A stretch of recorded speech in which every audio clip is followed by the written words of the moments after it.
Hello, everybody, and I welcome you to this exciting conference on the scripts and settings of transitional justice. My name is Einat Albin. I'm the academic director of the Minerva Center for Human Rights at the Hebrew University of Jerusalem.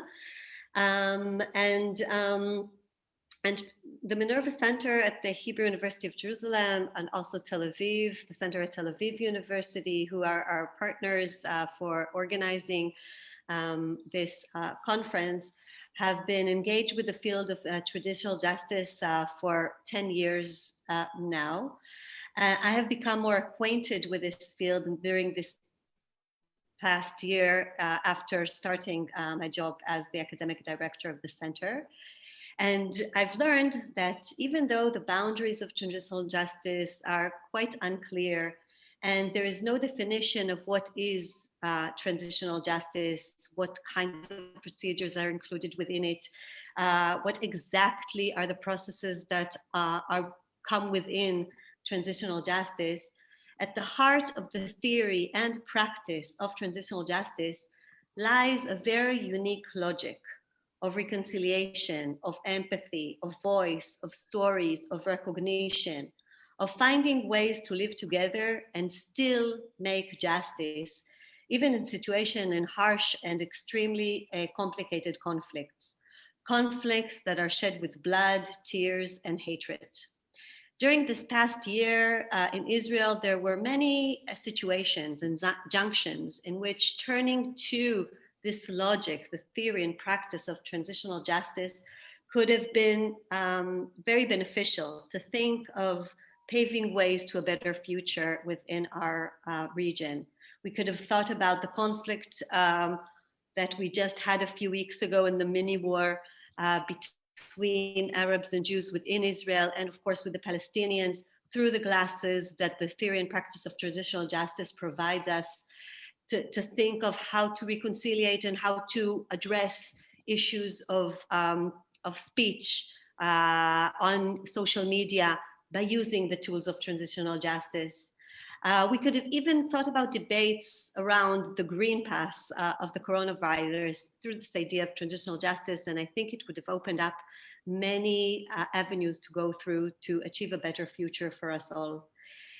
Actually, today is quite a promising day for this idea of transitional justice, a moment of happiness, because I think that the new government that was just established in Israel was built around this logic of recognition of other voices and other ideologies and other ideas and other political backgrounds, but still with empathy and recognition and a strong commitment to build a future together. I'm really holding my fingers crossed that this will stick for a while, this government will stick for a while.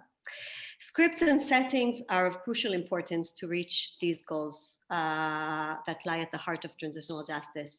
Even though some might find them as rather a gray area in this field that is filled with excitement and interest, they are actually what will enable these processes to occur. Documentation is essential for storytelling, for voice and recognition. Processes and procedures lie at the heart of the idea of justice. The rules of evidence impact upon how voice and what voices are heard. And therefore, I was very happy when our postdoctoral fellow at the Minerva Center at Hebrew University, Dr. Irit Balas, proposed this as the theme for our conference this year. So I first of all wish you all a very interesting conference discussing these issues. I think the program is fabulous. But before turning to Professor Leora Bilski from Tel Aviv University to say a few words of introduction on her own, I want to thank people that have been very much involved in organizing this conference. And so first and foremost, Dr. Irit Balas, our postdoctorate fellow this year at the Minerva Center of Human Rights at the Hebrew University, for initiating this idea, for helping to write the call for proposal, to being part in the advisory committee of the conference. To Professor Tomer Brody, the previous academic director of the Minerva Center for Human Rights at the Hebrew University, who launched the project of transitional justice within the center 10 years ago, the first project in Israel on transitional justice, and continues to be a central player within the center today working on these ideas, to the organizing committee and all its members for the hard work that it has done, to our partners at Tel Aviv University for their joint work and cooperation. It's a pleasure to work with you together. I really enjoy it this year.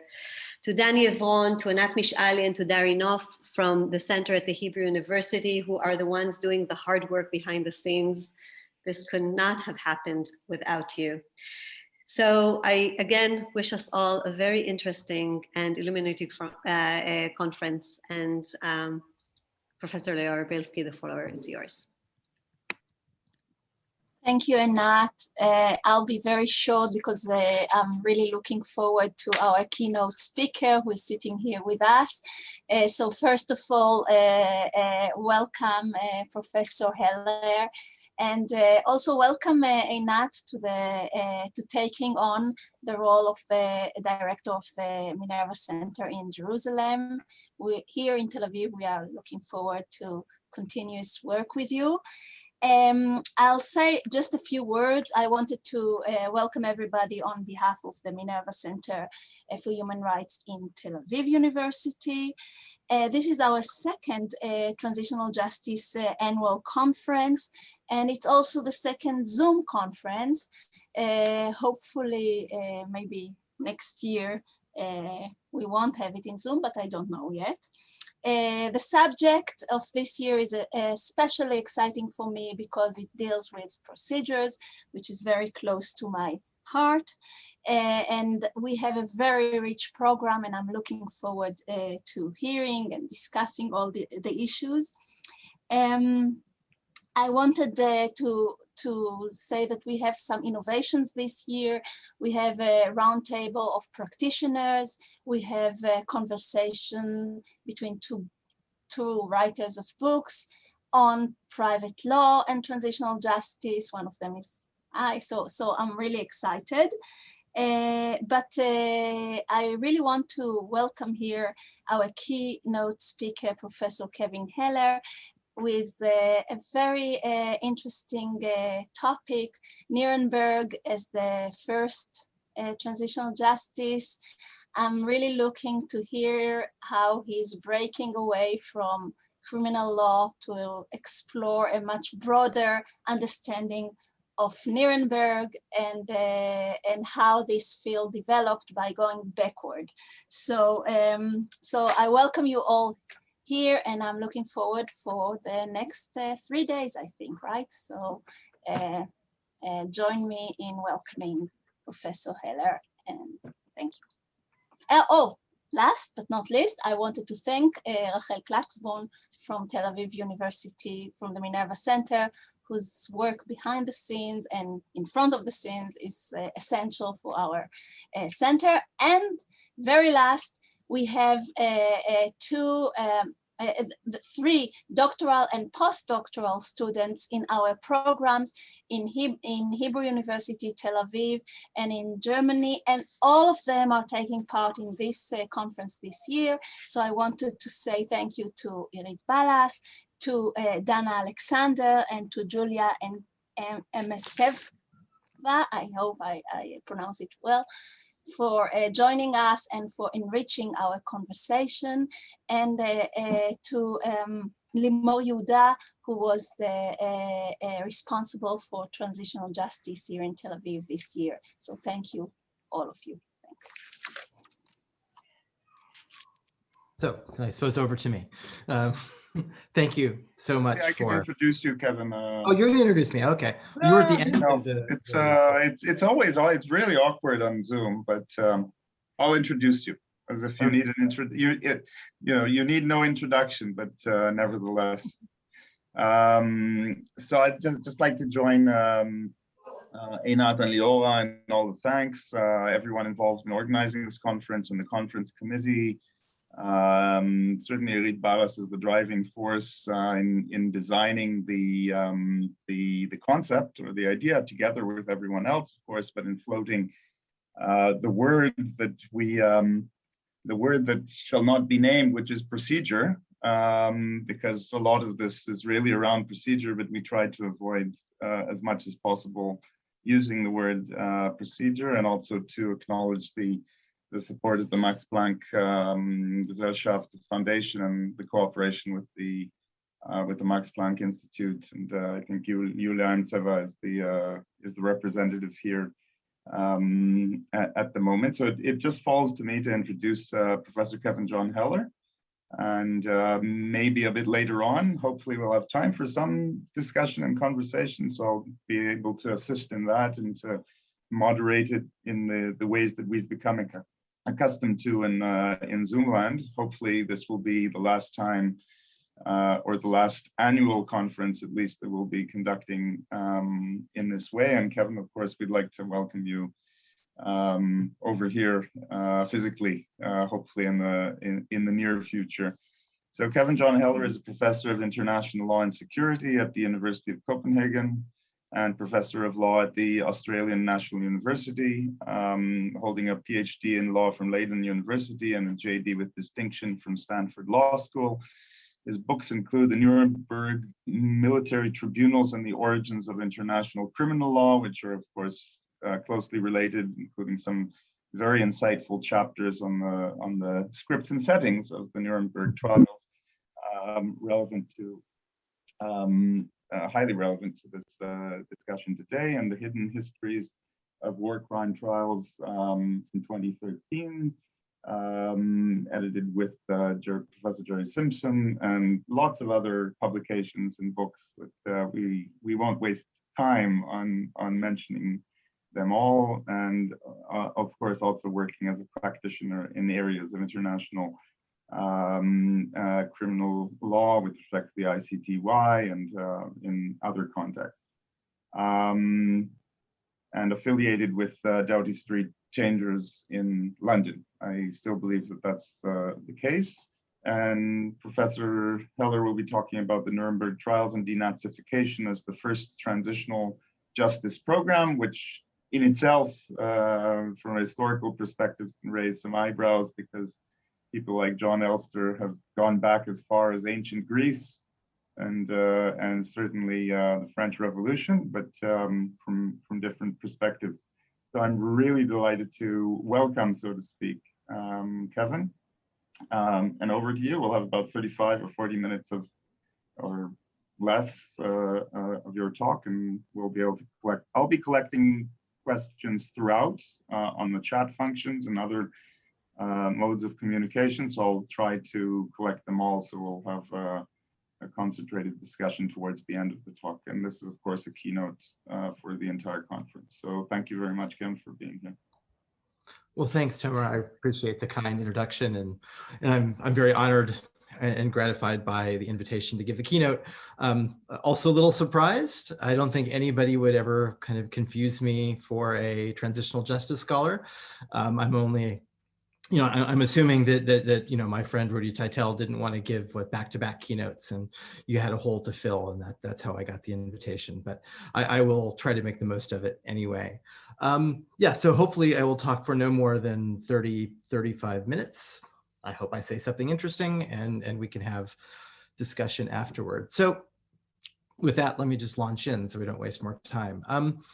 The Allies very self-consciously viewed the Nuremberg trials as a transitional justice program, intended not only to convict the Nazi defendants, but also to re-educate and democratize the German people.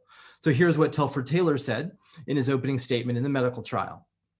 I do not think the German people have as yet any conception of how deeply the criminal folly that was Nazism bit into every phase of German life, or of how utterly ravaging the consequences were. It will be our task to make these things clear. These are the high purposes which justify the establishment of extraordinary courts to hear and determine this case and others of comparable importance. So in the time that I have today, I want to use 6 decades of survey research to explore whether the Nuremberg trials fulfilled the Allies' transitional justice expectations. And I'll divide my presentation into 4 phases. The first, 1945 to 1949, the occupation era. Second, the 1950s, essentially the period that saw the birth and consolidation of the West German state. Third, the 1960s through the 1980s, from Eichmann to German reunification. And then fourth and finally, 1990 to the present. And we'll see that the Nuremberg trials did indeed have a positive effect on how the German public perceived the Nazis, democracy, and the Jewish people, thereby, I think, promoting reconciliation. But we will also see that the transitional justice impact of the trials was limited, both temporally and demographically. Temporally, in that the transformative effect of the trials took more than 4 decades to develop and was sped along by later trials of former Nazis that were arguably even more important. And then demographically, because neither the Nuremberg trials nor the later Nazi trials fundamentally transformed German society as a whole. Instead, their reconciliatory effect was limited to certain particularly important segments of the German public. And I'll return to both of those themes. So, between 1945 and 1949, AMGUS, the United States occupational military government, carried out nearly 200 opinion surveys designed to assess whether the Nuremberg trials re-educated and democratized ordinary Germans. Unfortunately, for this era, those surveys paint a generally depressing picture. Now, first, the good news. There's no question that the German people learned about the horrors of the Holocaust from the trials. A survey taken in November of 1945, just a few weeks after the IMT began, indicated that 65% of ordinary Germans had learned something new about the Nazis from the trial. That percentage steadily increased over the next 11 months, with 87% of respondents saying in October of 1946 that they had learned something new. What Germans learned from the IMT, I think, is particularly interesting.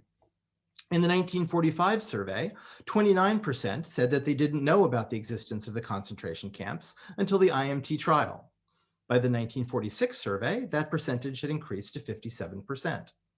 In the 1945 survey, no respondent reported learning about the extermination of the Jews from the IMT. In the 1946 survey, 30% did. The longer the trial went on, in short, the more ordinary Germans learned about the Nazis. That lesson, I think, is kind of interesting because international trials are often criticized for being too slow and for taking too long. These statistics indicate that longer trials might actually have greater pedagogical value than short, speedy ones.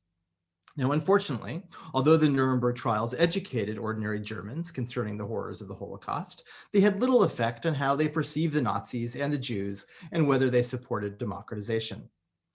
Perhaps the most unfortunate message of the AMGUS surveys was that at least in the short term, the Nuremberg trials did little to undermine Germans' faith in the Nazis.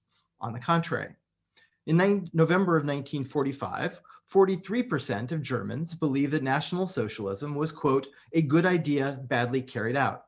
That percentage actually increased to 55% by August of 1947 and remained constant throughout the remainder of the Allied occupation.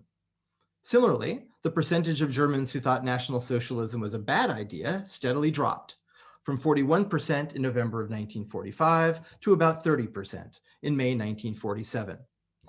It seems clear that these views were deeply affected by the rising threat of communism in Germany.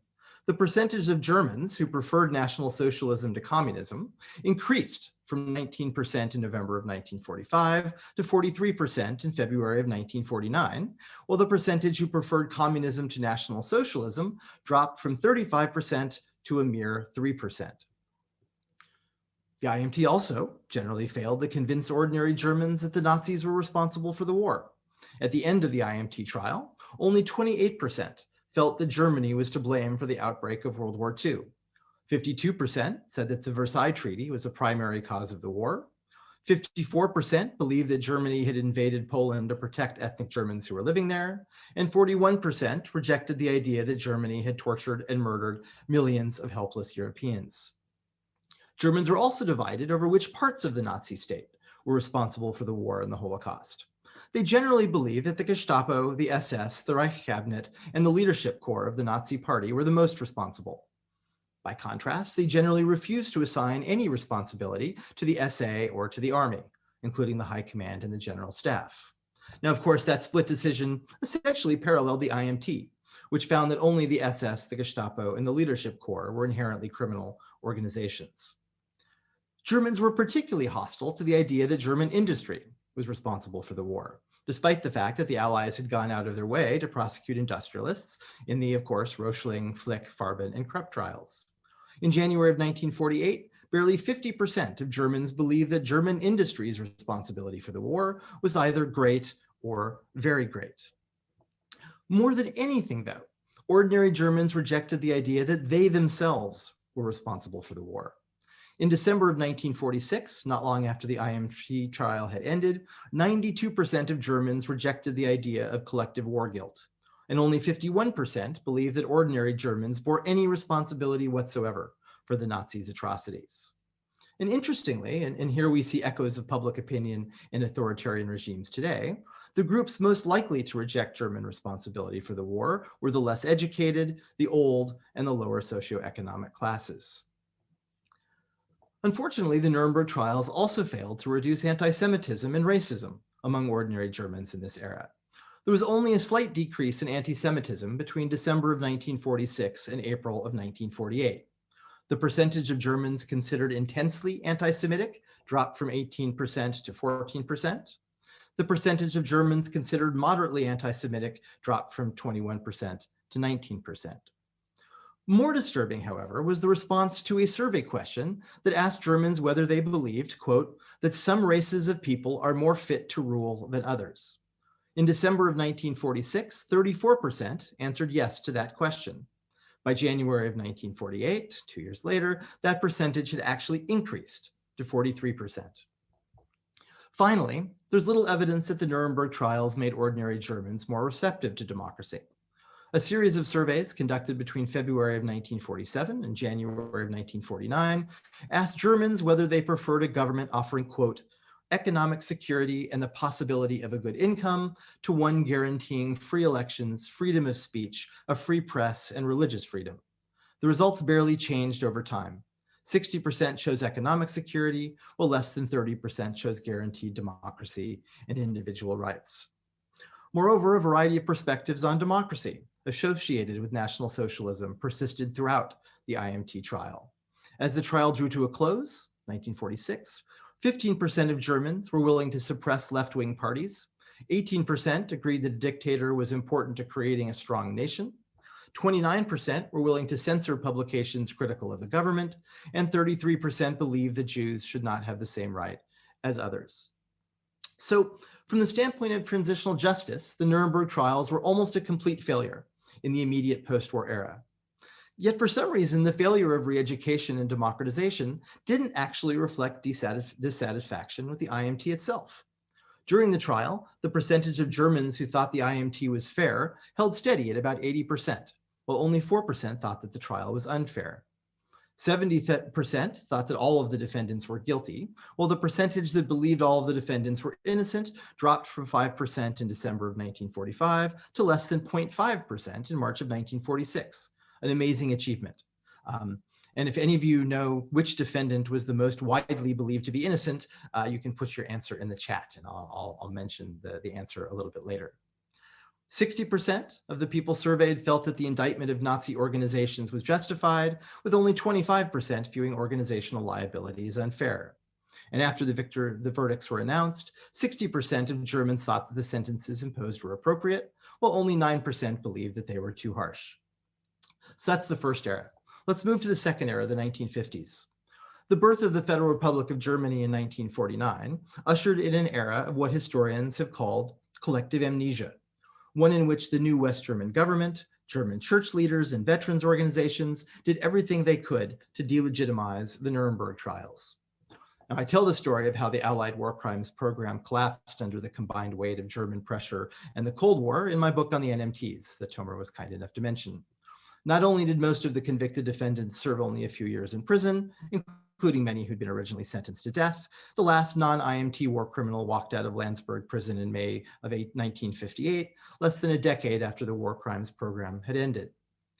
Now, more importantly for our purposes, the faith of ordinary Germans in the Nuremberg trials also collapsed during the 1950s. Let me give you some numbers. In 1951, John J. McCloy, the High Commissioner of Germany, tried to bolster confidence in the trials by reducing the sentences of 77 convicted NMT defendants. Instead of being more confident, large majorities of Germans believed that McCloy had been so lenient because the US recognized that the trials were unjust. In 1952, a far greater percentage of Germans thought it was unjust to keep the remaining IMT defendants in prison, Donitz, Schrock, Hess, and Speer, than believed that their imprisonment was still justified. That same year, After a concerted West German effort to free 10 Nazi generals who had been convicted during the NMTs, only 37% of Germans believed that the generals were guilty, and only 10% still supported the Allied war crimes program. In 1953, 78% of Germans felt that they were not, quote, morally implicated in the Holocaust, even though that accusation was weaker than an accusation of collective guilt. Moreover, 55% thought that German soldiers could not be blamed for any wrongdoing during the war. In 1954, 66% of Germans dismissed the idea that 6 million people had been killed during the Holocaust as either a little bit or strongly exaggerated. These statistics, while shocking, I think are hardly surprising. The voices of the victims of the Holocaust, particularly Jews, were almost completely absent from German society in this era. Most, of course, were dead, and those who had survived had fled Germany for Israel, the US, and elsewhere. Their silence permitted conspiracy theories, scapegoating, and blind nationalism to flourish. And of course, the intimations of the present can be seen quite easily there. Now, the third era begins in 1960. The 1960s were a turning point in the impact of the Nuremberg trials, at least for some segments of the German population. In large part, this was due to how the lessons of the Nuremberg trials were reinforced and expanded upon by the trials of former Nazis that took place in this era, particularly the Eichmann trial in Jerusalem in 1961 and the Auschwitz trials in Frankfurt between 1963 and 1966. At first, however, it was business as usual. When Israel prosecuted Eichmann, German attitudes were hardly progressive. Nearly half wanted to hold the trial in Germany, not in Israel, because doing so would make it more difficult to exploit the trial as, quote, anti-German propaganda. A majority of Germans, 51%, were afraid that the Eichmann trial would simply remind the world of the horrors of the concentration camps, while 53% preferred the Holocaust to be forgotten. Ordinary Germans had a similar reaction to the Auschwitz trials, at least initially. Barely 50% believed that it was right to hold the Auschwitz trials, and 40% agreed with the idea that, quote, after so many years, these things should not be brought up again. Now, the latter statistic was actually a regression from the Eichmann trial. In 1961, only 15% of Germans thought it was inappropriate to revisit the Holocaust. Business and industry leaders were particularly critical of the trials, almost certainly because they revealed the extent of their complicity in the Holocaust. Slowly, however, the lessons of these trials began to seep into the consciousness of ordinary Germans. The Auschwitz trials proved particularly important for two reasons. First, they brought victims into Germany to describe in graphic detail the horrors of the Holocaust, testimony that was covered obsessively by the German media. Second, the trials focused on mass murderers of a very low rank, individuals who were neither desk-bound bureaucrats like Eichmann, nor military officers so venerated by many Germans. Those defendants made it very difficult to maintain the myth of innocence that pervaded German society at the time. Here's the important point. The transformative effects of the Auschwitz trials were not felt equally by all segments of the German public. On the contrary, the individuals most affected by the trial, those most willing to accept moral guilt for the Holocaust, were overwhelmingly young and well-educated professionals and civil servants, a very small segment of German society. Those individuals were, however, precisely the elites who would shape German policy in the decades to come. And that brings us to the fourth era, the 1990s to the present. The continuous, if rather partial, moral debate initiated in Germany by the Auschwitz trials finally began to pay off after German reunification. In 1992, a slight majority of former East Germans supported creating a Nuremberg-like tribunal for GDR officials. In 1995, 24% of former West Germans named the Nuremberg trial as the most important turning point in German history. In 1996, 49% of former West Germans said that the actions of the Nazis distinguished German history from the history of other countries. Most importantly, though, it was precisely the individuals most affected by the Auschwitz trials who became politically prominent in the late 1990s through the Red-Green coalition government. And Susan Karstedt summarizes their impact well.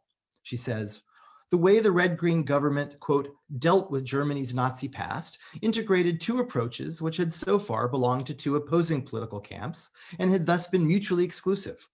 more confidence based on a positive identification with the German nation, traditionally associated with the political right of center, as well as an unambiguous acknowledgement of the responsibility arising from Germany's Nazi past, a long-established priority of the liberal left. That integrated approach is reflected in the two most important Holocaust-related initiatives set in motion by the Red-Green government.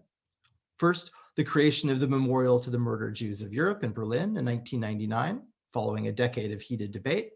And second, the establishment of the Remembrance, Responsibility, and Future Foundation, which paid 4.4 billion euros in compensation between 2000 and 2007 to individuals the Nazis had forced into slave labor. And of course, it is impossible to overstate the role Germany has played since 1990 in the development of international criminal justice more generally. To take one of literally dozens of examples, it is highly unlikely the ICC would exist in its current form had Germany not fought so intensely for the creation of a court that would not be beholden to the Security Council. But to say that German society as a whole has been fundamentally transformed would be a significant overstatement. German democracy is obviously alive and well, but many ordinary Germans have still not internalized the lessons the Allies hoped to teach them 75 years ago. One large study in 2002, for example, found that most Germans have conveniently rewritten their own family's history to make it seem like their parents and grandparents were not complicit in the Holocaust. According to the study, 50% believed that the relatives disapproved of the Nazis, while only 1% believed that the relatives approved of them. Only 1% believed that the relatives were directly involved in the Holocaust, while 63%, a fairly staggering number, saw their relatives as suffering during the war. Many ordinary Germans are also woefully ignorant of the Holocaust. In 2002, 27% had no idea that 6 million Jews were killed in the Holocaust, and 11% said that they were either unsure or didn't know that the Holocaust had even happened. 29% said it was important for Germany to put the Holocaust behind it. And then in 2017, 40% of high school students knew literally nothing about Auschwitz. Finally, and perhaps most disturbingly of all, anti-Semitism still flourishes in Germany. In a large 2002 survey, for example, 52% agreed somewhat or strongly with the idea that Jews were, quote, exploiting the memory of the Holocaust for their own purposes. 20% said that Jews had too much influence over German society. 40% agreed somewhat or strongly that Jews had too much influence on world events. And 45% agreed somewhat or strongly that Jews value money more than other groups.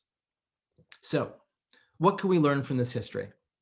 Let me end by briefly highlighting 4 important lessons, and then we can have a discussion.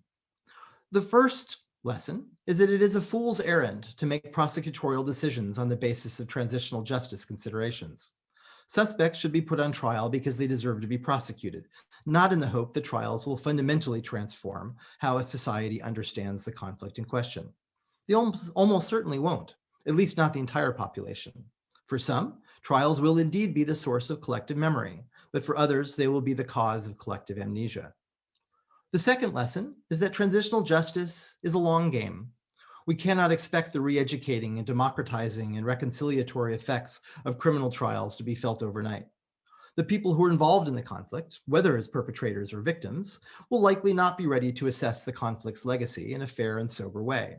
That responsibility will fall to subsequent generations, who will have the benefit of emotional and intellectual distance from the atrocities. The third lesson is that insofar as some measure of transitional justice is possible, victim testimonials are absolutely critical. An absence of victims' voices will be filled by the voices of those who seek to deny responsibility for atrocity. Now, that doesn't mean recreating Eichmann by building trials around a spectacle of suffering, but it does mean being aware of what cognitive psychologists have long known, that direct evidence of an event is far more likely to persuade than abstract statistics. Now, the fourth and final lesson is that even the most successful transitional justice project will never be complete, and that's okay. There will always be at least some segments of a society that has experienced mass atrocity who are simply beyond persuasion. Persuading them is not as important as persuading the elites, present and future, the individuals who have not only the desire, but the power to ensure, as the saying goes, never again. Thank you. Oh, and the answer to the question, since nobody, did they? There'll be more. Sorry? I hope there will be more questions, but you can go Oh, ahead. no. I was going to answer the question about which defendant was believed to be the most innocent by Germans, and the answer is Hess. Hess was the one who was most widely believed to be innocent, which partly maybe because he spent so much of the war in captivity, but he was the one. Interesting. So thank you, Kevin. That was absolutely fascinating. And I'd like to encourage people to write me on the chat and the Q&A that I think you can also see, but I'll be a facilitator. I'd like to ask a few questions, actually more on the informative basis, because it was really fascinating. I understand this is part of your current research. So the surveys, this is more of sort of as an empiricist, a would-be empiricist.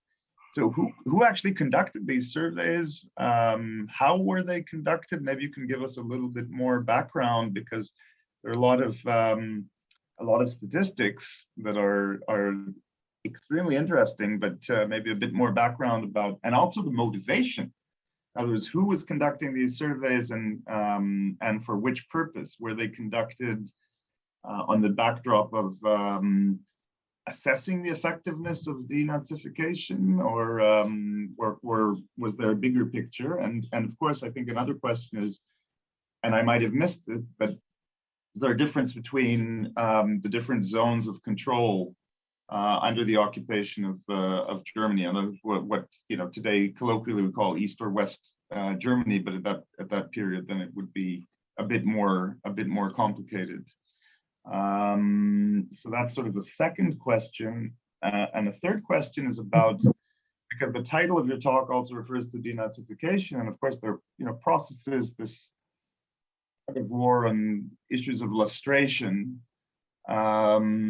which denazification is, and this is very much transitional justice, even if you want to avoid that, but this is all about transitional justice. How can you separate the effects of the trials from other social political processes that could also be considered as transitional justice, for example, lustration, and the effects that they would have on social views? And I have a couple of other questions, but I think those three are perhaps enough to get the discussion going. We also have two questions from the audience, but maybe you want to address those because they're by way of background. Yep, there's a lot there. So basically, OMGUS hired two leading political survey experts, the Merits, a husband and wife team, to work with the intelligence branch of OMGUS to actually conduct these field surveys. They were conducted only in the American zone of occupation. So, we could have an interesting discussion about the methodological limits or the generalizability of the findings, but they were extraordinarily professional surveys. I mean, they were conducted to the best kind of, sampling techniques that were known at the time. And what's so interesting about them, and they're all published in a book, they were not only extremely thorough, but they were conducted again and again over time. So, they would ask questions, basically each year for a number of years to see how the various West German attitudes evolved over time. They were really motivated precisely by kind of the desire to keep track of whether the trials were in fact having their intended effect. They wanted to see if in fact disseminating all this information through the trials was really affecting ordinary Germans.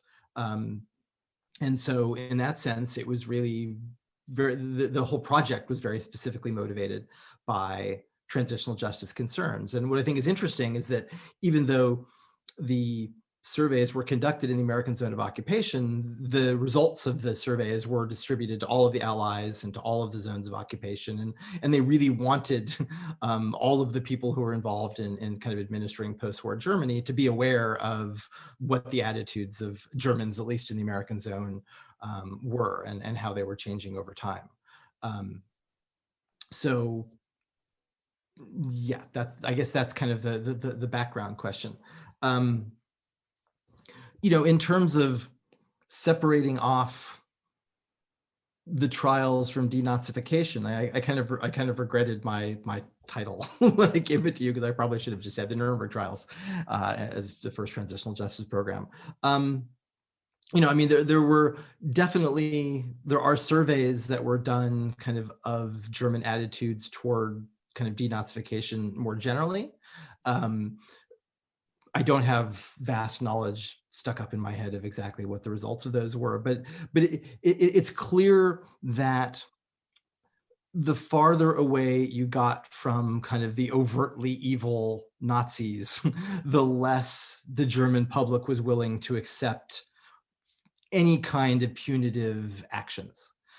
You know, so when you really started getting to the lower level members of the Nazi party, you know, whether they were judges or doctors or business people, whatever, you started to see more and more opposition to whatever the particular mechanism was. And you even saw that kind of with some of the statistics that I talked about, that just, you know, the attitudes toward prosecuting business people were incredibly negative from the beginning, and they never got any better. And obviously the specter of communism, you know, kind of hung over that. But they just, you know, fine, you want to put the, you know, the worst Nazis on trial, but, you know, ordinary Nazis, the soldiers, the businessmen, German people were just not really willing to see that as an acceptable reaction, because of how deeply ingrained their rejection of any kind of moral responsibility for the Holocaust. I mean, it was particularly in that era, so deeply committed to the idea that it was not them who were responsible for the atrocities, that they were the victims, just like the Jews and the Roma and the gays and lesbians and everyone else. So we don't really have a way of kind of separating out which particular mechanisms had the most impact, but my deep-seated guess is that it was the trials that were more impactful, if of any of them, than the lustration and, you know, all of the other types of denazification. But that's the best answer I can really give you, kind of off the top of my head. I'm probably forgetting a question, but. Well, we've collected quite a few other questions. No, but they look like they're really hard. So if you want to keep asking me, you know, these questions. No, but I think you've addressed them at least to show, and I think Leora has a question. We can move to some of the other participants. Leora had a question about reparations. Leora, do you want to jump in to flesh out your question about reparations?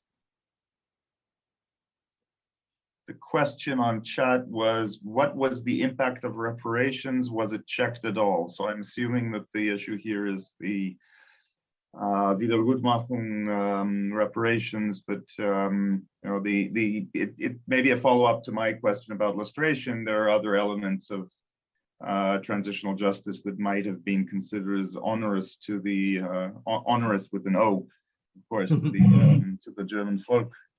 From a German perspective. So is that something that blends into that mix, or I'm they not only in the 60s? Oh, Leola? Okay, I thought someone jumped in. Okay, but so that's a question about reparations. Jeremy Braca also had a question, if you're with us? Sure. Hi Yeah. there. Thanks, Kevin, very much for a very illuminating talk. I just wanted to, right. There you go. Hi there. I just wanted to draw you in perhaps a little bit more to our region, which I know is an area particularly that you are keenly aware of and write prolifically on.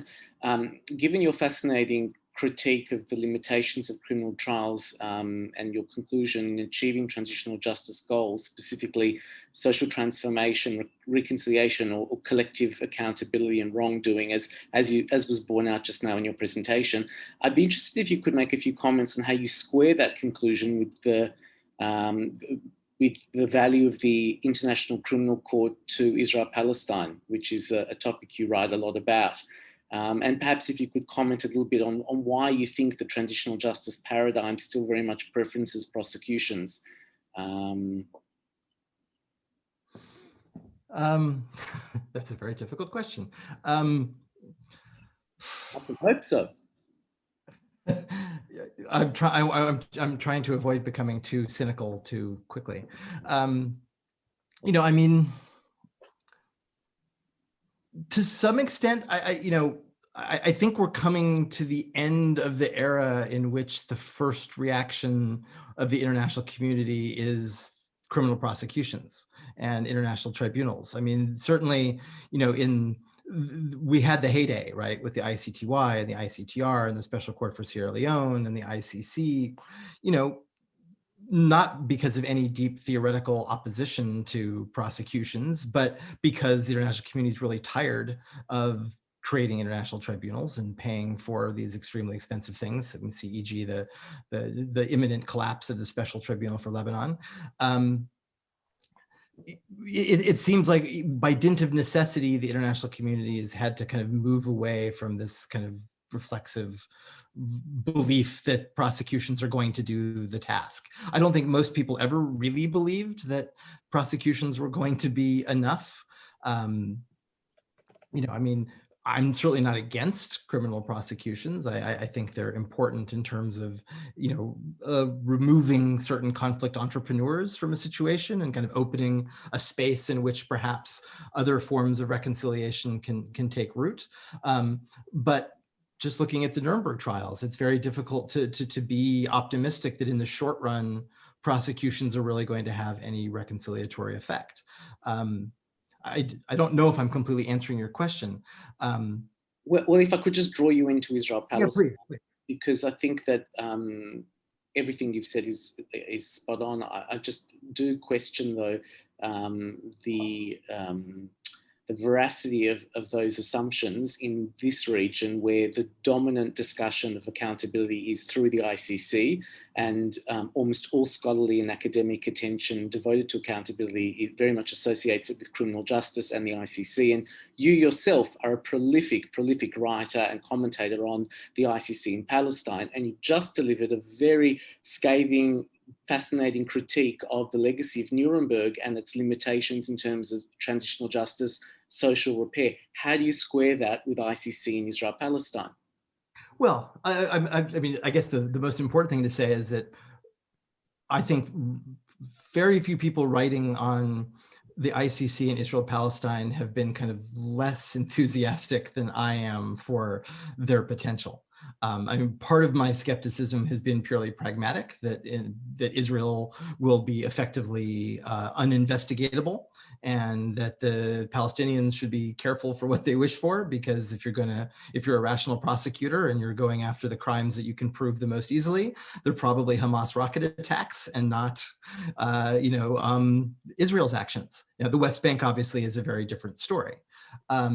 So I'm very skeptical of the ICC, not because I don't believe that there are international crimes committed by both sides, not because I don't believe that there is plenty, retributive blame to go around that in a perfect world would deserve prosecution, but I'm very skeptical of it practically. This is something I've been criticizing for a long time, that the ICC needs to stop sucking all of the oxygen out of the room. It needs to stop being the court of first resort in most people's minds. If something goes wrong in the world, let's send it to the ICC. Well, the ICC struggles to deal with the situations that it has on its plate already, much less adding, in a very short period of time, Afghanistan, Palestine, and Myanmar to the new prosecutor who'll be sworn in on Wednesday's plate. So Kevin, can I just loop in a question from the audience, and then I think Ruti Teitel also has would like to, I'm asked to comment. One of the questions was, if according to your opinion, we can define the justice systems of modern states in Africa and other states of the third world as transitional justice. And I think this loops into, essentially, to me, it seemed that you were talking about not complementarity, but a tendency towards accepting domestic national justice systems as the first resort. Which is, of course, also a procedural question, because I'm getting back also to procedure. How do you balance between the two? So can we expand that beyond Jeremy's question about Israel-Palestine? Of course, your well-known critiques of the ICC. I mean, I'm uncomfortable with the idea that we would define, the justice systems in Africa as transitional justice. But I do think that they're incredibly important in terms of, insofar as we believe that there is a role for international criminal law to play, that the answer is not the ICC, it is going to be domestic prosecutions. Universal jurisdiction, I think, is the future of international criminal law and not the ICC. Not that the ICC is going to fade into history or anything, but insofar as we really want to make headway against certain types of impunity, it's going to be states prosecuting international crimes themselves. And I think the biggest problem with universal jurisdiction has been that it is essentially a Western global North phenomenon. The only states that are routinely prosecuting, Syrians or Libyans or, members of ISIS, whoever, it's been the states in Western Europe. And so, when people, after I give really downbeat, depressing talks, people often ask me for like some glimmer of optimism. And what I'll say is, and I'll say it again now, that if you want to look at, if you want to point to the one most exciting development in international criminal law over the past 10 years or so, it's the Hussein Habre trial. It's an African state prosecuting a former African leader via universal jurisdiction. I mean, that's something that would be very hard to have ever contemplated actually happening. Another really positive thing would be, plans to create special tribunals, in the DRC, or adding a criminal branch to the African Court of Peoples and Human Rights. These are really important developments. And again, insofar as we think international criminal law has a role to play, that should be the focus of our attention, I think, building that kind of capacity. Okay, so we have a couple of, thanks for that. We have a couple of questions also from the audience, but maybe Ruti, do you have Ruti Teitel? Yeah, the video, it says that the host has stopped the video. That's why none of us can, okay. I guess it's to keep, hi, Kev, hi all.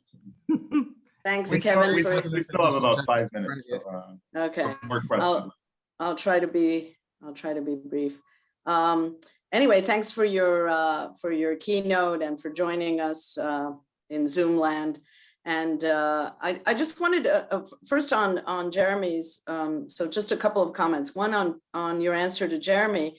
I think a different answer would be that when nothing else is going on, right? The complementarity principle that Nuremberg and the ICC during conflict, right? Or during, or anticipatory, because there's no process right now in Israel-Palestine, that it serves that role. It's relative. It's a relative, project. And then when the countries themselves can handle it, right, or some, some other mechanism. So I think complementarity is a very important principle that the ICC has, at the forefront of its normative orbit.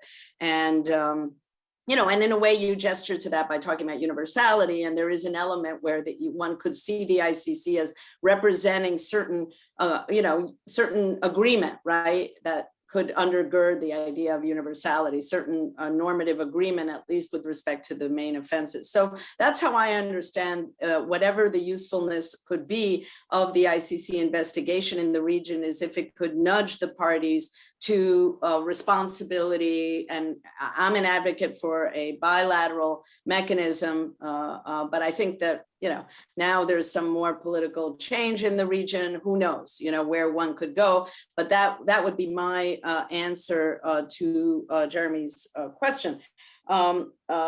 and on the other front, I totally agree with your second point, which is the long game.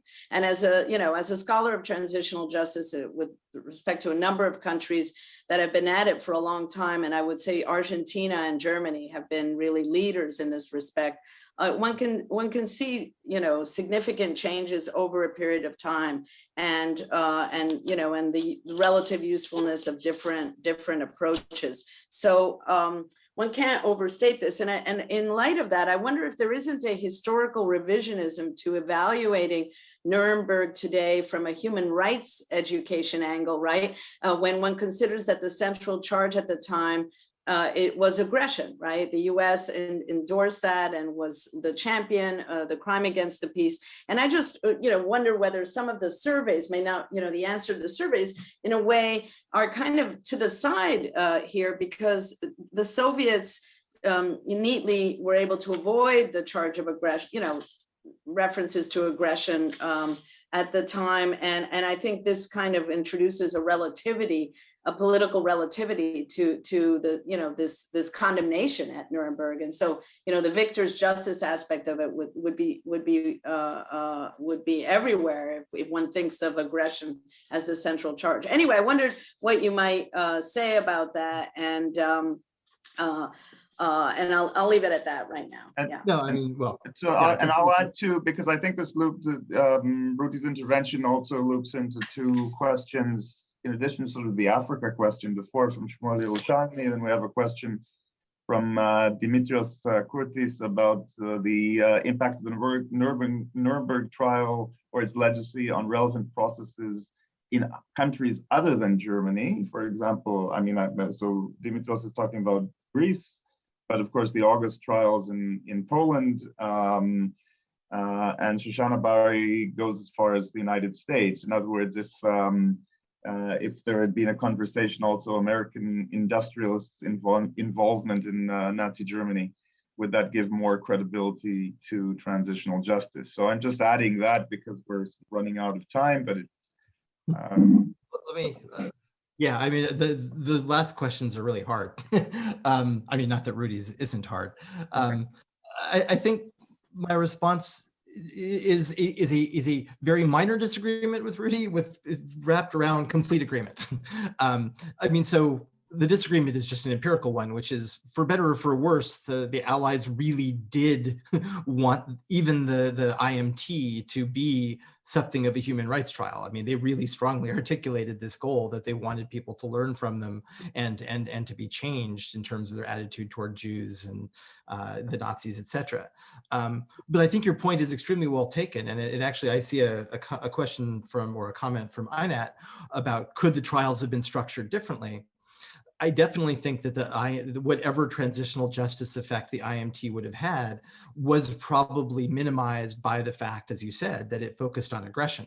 And we could, of course, even go beyond that. As we all know, the Holocaust wasn't centered at the IMT trial either. It was really about prisoners of war. And of course, they had the fantastic movies and all of that, but that was not what they were really focusing on. So I think historically, I think the Allies really looked to the NMTs as more of the human rights trials, where they were really going to put the Holocaust front and center, and they were going Taylor's very specific decision to try to have a cross section of defendants across all of German society as a didactic way of showing how deeply Nazi criminality had penetrated all facets of German society. So I really think it's with the NMTs where the transitional justice kind of picks up, even though it was definitely a hope for the IMT as well. And that's of course why they started doing these surveys 3 weeks after the IMT trial and kept them going all the way until the end of the NMTs.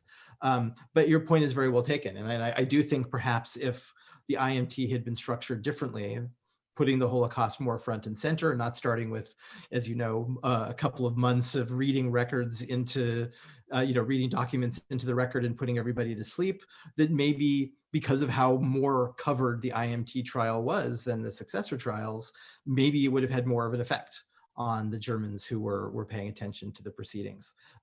But of course, I know we're running out of time. There's a larger point to be made here that, the needs of a prosecutor in proving a case are not always the same as, a transitional justice scholar would structure a trial to impart the most effective message. And obviously, however important transitional justice was, the Allies decided that establishing Nazi aggression was the most important aspect of the trial. And that, from a prosecutorial standpoint, probably was right. You can't always accommodate the two. And everybody in the audience knows the Eichmann trial as well, if not better than I do. And you see the collision of kind of liberal legal principles with a spectacle of suffering in the Eichmann trial that I don't necessarily think is the most appropriate balance. And frankly, looking at the surveys that we have on it, didn't seem to be a particularly effective way of convincing people anyway. So, you need to hear the voices of the victims, but in a way that is kind of designed for maximum effect. So it's finding a balance there between reading documents into a record for a couple of months and parading an endless array of witnesses who are not even really testifying to the guilt of the defendant. So hopefully there's a happy medium in there somewhere. I think that's probably all I can say in the time that I have allotted. So I'm skipping Dimitrios's question and the other one, but we can continue that discussion. This was a great kickoff. Will really be a keynote and set the stage for our discussions the next couple of days, this evening, or wherever, this evening or morning, depending where you are.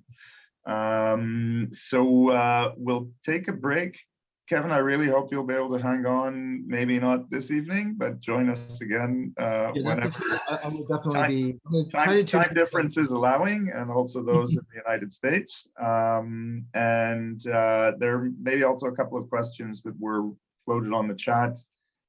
So if you have an opportunity to address them, and we'll reconvene. We'll take a break, and really thank you, Kevin, for a fantastic keynote. We'll reconvene in 10 minutes, which is quarter past the hour.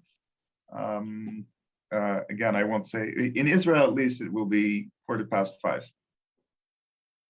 Great, thank you very much.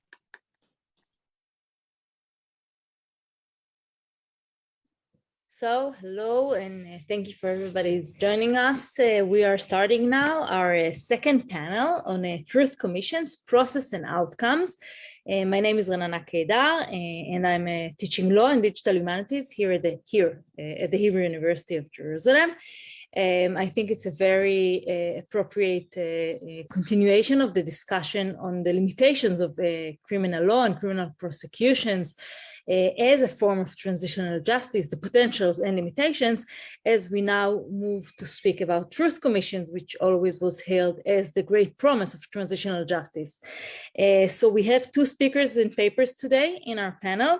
I'll introduce both speakers, and then I think we'll hear both talks one after the other and immediately move to the question and discussion. So our first speaker, and I really hope I pronounce your name correctly, so feel free to correct me. If not, Eric Wiebelhaus-Bram.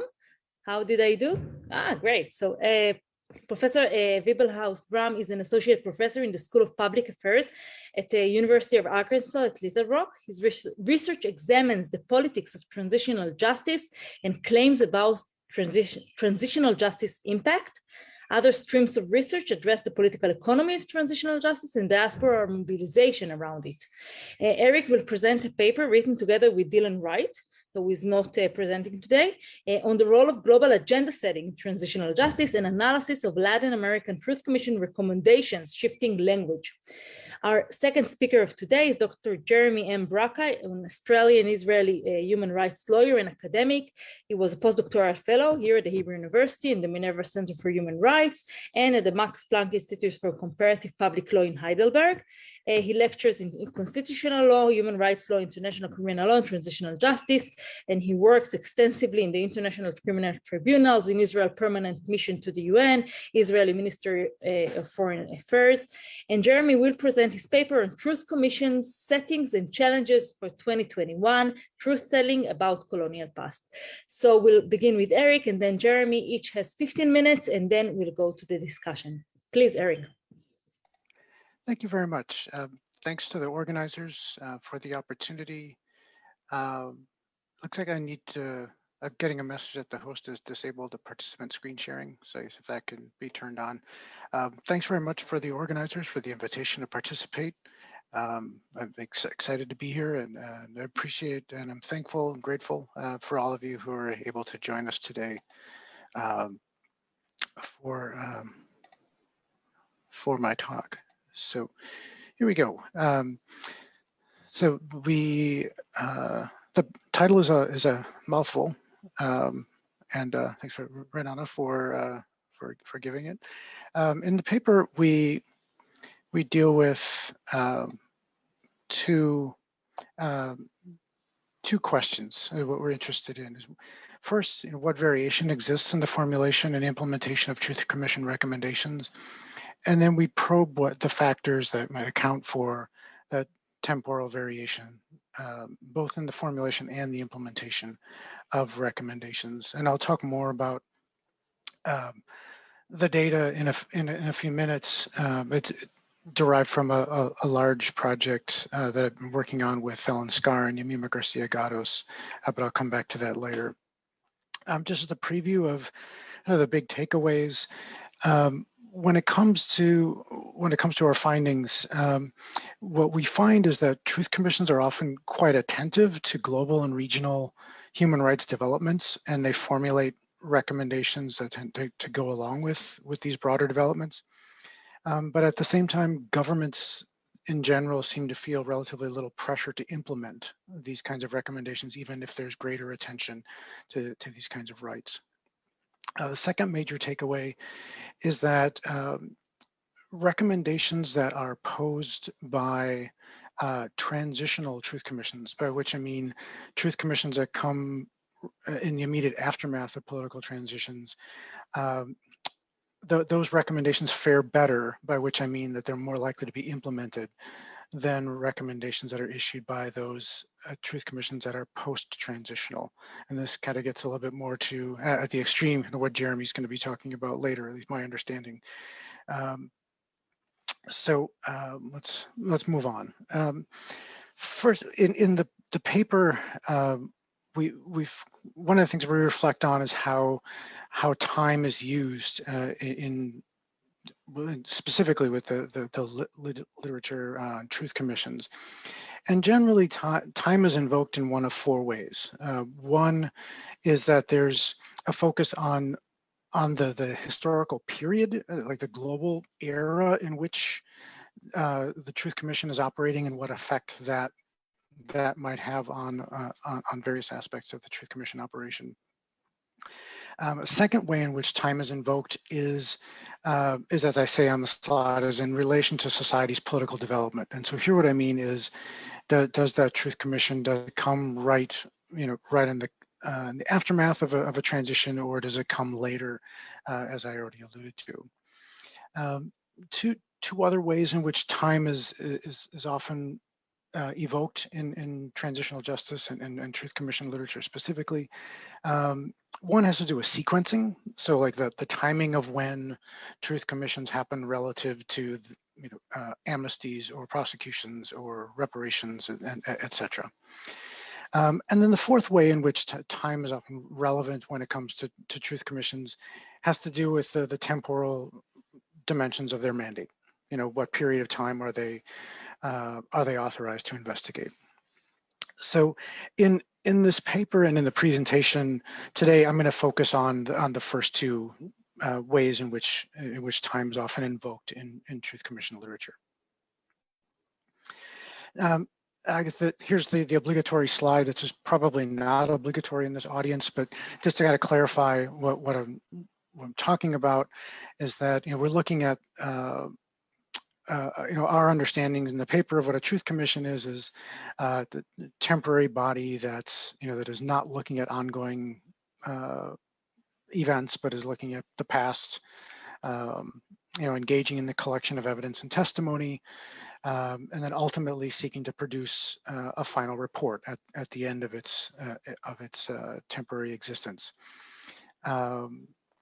And it being officially authorized. So for the talk today, what's particularly important is that final report, because the final report is what what contains the recommendations. Now, when it comes to recommendations, there's generally a great deal of pessimism that's out there about the fate of recommendations. And here's just a couple of quotes to kind of hit that home. But generally, when it comes to evaluations about implementation of recommendations, there tend to be these pretty broad statements of pessimism, but not relatively little digging into the details. And that's the broader motivation for the broader project, of which this is a small part. Is to try to systematically collect data on the implementation, and to look at patterns over time. So our research in looking at implementation, I think, can really speak to three different kinds of literatures that are out there. One is the proliferation of so-called impact studies of transitional justice, those that are trying to understand what effects they have on the societies that create them. And so here where I think the recommendations are relevant is that it leads us to focus on a potential causal mechanism through which truth commissions might have an effect on X, Y, or Z.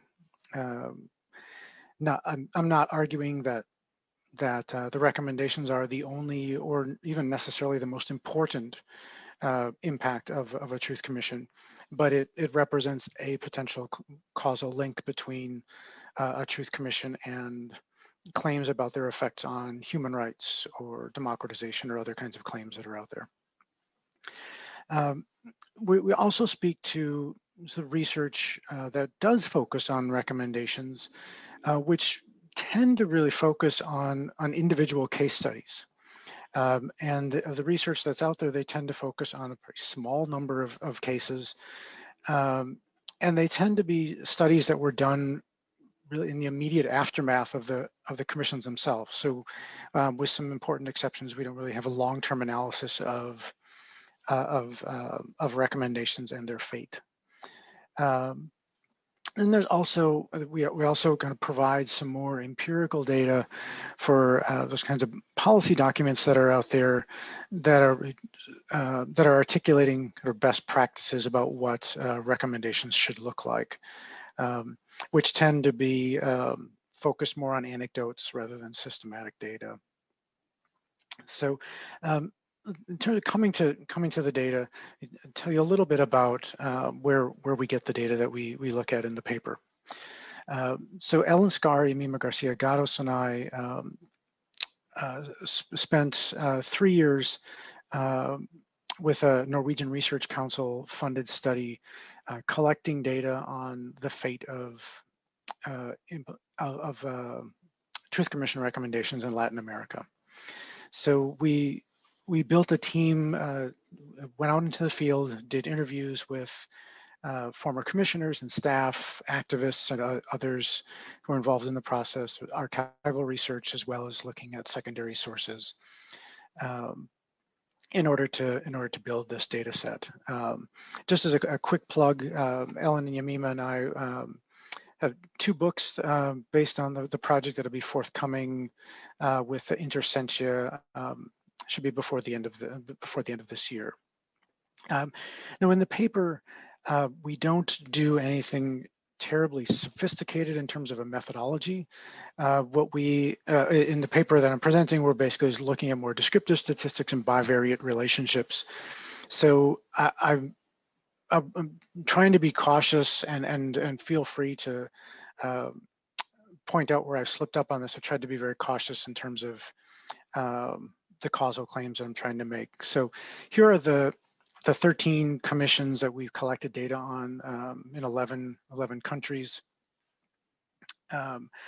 We look at, in terms of recommendations, what we do is, rather than looking at taking the enumeration that the commission itself highlighted, we look for individual actionable items, and we distinguish those as separate things. So, for example, if there's a recommendation that says the government should create a an educational benefit for children of victims and a medical benefit.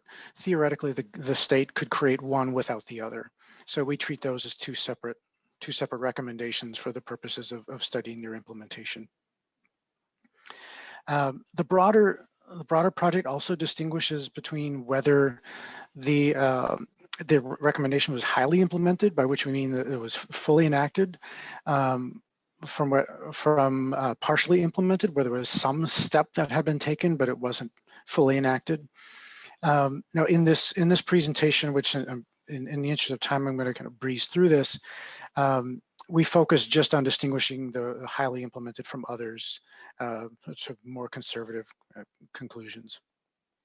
So, first off, on the surface, we don't see discernible pattern, and one of the things that we see, what we tend to see is that mentions of particular identity groups. Overall, we don't see the major temporal pattern here, but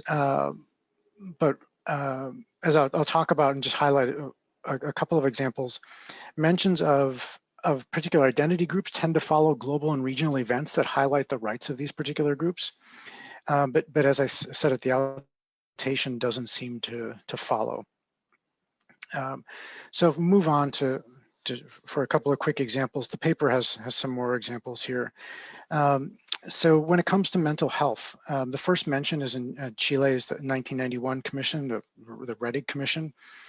Then we don't see many mentions up until 2003 with Peru. And these, while Chile is an outlier, this increased attention follows significant human rights developments related to mental health. So, for example, in 1991, the UN General Assembly adopted the mental health principles, which outline suggested standards related to the intersections of human rights, mental illness, and mental health systems. Later in 1996, the World Health Organization published guidelines for the promotion of human rights of persons with mental disorders. 2001, the WHO's World Health Report and the Inter-American Commission for Human Rights efforts to promote the rights of mentally ill or take another step forward. Then in 2005, WHO published a comprehensive guide to mental health and international law and human rights. So each of these developments seems to track with growing mentions there. When it comes to reparations, since 1999 in particular, there's been a sustained increase in focus on reparations. This coincides with a growing victim-centered reputation of truth commissions that followed the South African TRC. Later, the UN General Assembly's 2005 adoption of basic principles and guidelines on the right to a remedy and reparation may have accelerated this trend. And indeed, we find that before 2005, a little less than 20% of all recommendations advocated reparations, whereas after 2005, 27% of all recommendations advocated reparations. We also find that in Latin America, at least, there's a preference for individual reparations. However, governments appear more likely to implement collective reparation schemes. They're generally perceived as cheaper and easier to administer. The data also suggests that governments are less interested in implementing reparations programs recommended by more recent commissions. Many of these commissions are also ones with some of the largest numbers of reparations proposals, which may overwhelm governments or lead them to conclude that the proposals are unreasonable. Now, turning to the second dimension of time that we invoke, one of the things that we see is that overall recommendations are more likely to be implemented in transitional contexts. And by post-transitional, we're defining it as those that come 5 or more years after a transition. So when it comes to trials, post-transitional commissions devote a slightly larger proportion of recommendations to criminal prosecution, but governments are only half as likely to act upon them. So governments appear to feel less urgency to pursue criminal accountability but when those recommendations are issued by commissions created long after political transitions. Commissions may feel less Second point, post-transitional commissions devote more recommendations to reparations than transitional ones do. The increased attention to reparations among post-transitional commissions is especially pronounced among recommendations calling for symbolic measures or collective reparations. Yet we find that implementation follows a different pattern. Post-transitional governments are less likely to enact reparations measures. Of the 125 reparations-related recommendations that were produced in post-transitional contexts, only 14 were implemented, whereas that rate for transitional commissions is twice as high, more than twice as high, almost 36%. Finally, we look at calls for reconciliation in recommendations. And one of the things that we see over time, commissions invoke reconciliation, at least Latin American ones do, invoke it with lower frequency. A closer look, the data reveals that the timing of the commissions matter. Commissioners appear to judge reconciliation language to be infeasible or unnecessary in post-transitional contexts. As the table shows, no post-transitional commission mentioned reconciliation. So to conclude, whether a truth commission is conducted during a political transition or long after, seems to shape the fate of not only the formulation of recommendations, but also their fate. Particularly among certain categories of truth commission recommendations like reparations, the circumstances and timing of a state's political transition may influence the promulgation and implementation of recommendations. As such, further research into the nature of these different kinds of commissions in these contexts is really warranted. Second, Owner Bachiner notes that over time, truth commissions are more likely to be the product of a participatory political process. Within this framework, we may understand the pervasiveness of certain language and ideas and recommendations as a form of success. That's distinct from the implementation of those recommendations. So I don't want to overstate the importance of what we're highlighting here. And last, again, we're seeing some simplistic correlations here, but there does seem to be a correlation between global normative trends and recommendations themselves. And so we need more research to probe further these connections between these events and the past. Thank you. Sorry, thank you very much, Eric. That was really, really fascinating. My mind kept thinking as you were presenting of all the questions and future research that can be taken off from this beautiful data. And we'll move directly to the presentation of Dr. Jeremy Braca. And following that, I'm collecting questions, so you feel free to write them in the chat or in the Q&A. Please, Jeremy. Thank you very much. Thank you, Ranana, for the introduction. And thank you also, Eric, for kicking off the panel with, I think, an extremely illuminating empirical overview of the Truth Commission model. And I think it dovetails nicely into my presentation. I just also will take a moment to thank the organizers for including me in the Minerva Center Transitional Justice Conference. It's actually the case that it was 10 years ago that I first participated in the Minerva Center Transitional Justice Conference on active conflict, and it was that conference that actually kicked off my academic career in transitional justice. So to be able to participate and still be included 10 years later is sort of very meaningful to me, both personally and professionally. So thanks again to the Minerva Center and to the organizers for including me. So I'm going to hone in on and sort of look critically at the Truth Commission paradigm as a tool, the scripts, settings, and I'm going to start by just giving an overview by saying this. So it's quite extraordinary what's happened to the Truth Commission. In just 2 decades, it's evolved into probably one of the most widely regarded and popularized mechanisms of transitional justice. And I'm going to hone in on the truth-telling function because it's often lauded for its capacity to heal, to promote restorative justice, and of course to set the record straight. But as we all know here as transitional justice practitioners and academics, efforts to redress historic wrongs, they're rarely simple, rapid, uncontested, or complete. But for all their limitations, truth commissions remain a staple of the transitional justice menu. And in 2020 alone, several commissions were newly conceived, most notably now in established democracies, from the States, in Australia, and even to Belgium, to deal with its colonial legacy in Africa. On the one hand, this trend is promising. Democracies which have long advocated for transitional justice principles to be applied as part of their foreign policy are finally now looking in their own backyards and applying transitional justice themselves domestically. But on the other, insofar as we're looking at the Truth Commission model, I would suggest that there seems to be an uncritical application of this Truth Commission model. And so today, I just want to zoom out a little bit on a truth-telling script that assumes the past can be revisited as a site of contestation for a short period of time and then resolved authoritatively in one final report. And in my presentation, to highlight that challenge, I want to particularly focus on the Australian and the US contexts and look at the challenges in using truth commissions, particularly to addressing ongoing legacies committed centuries ago without a regime change.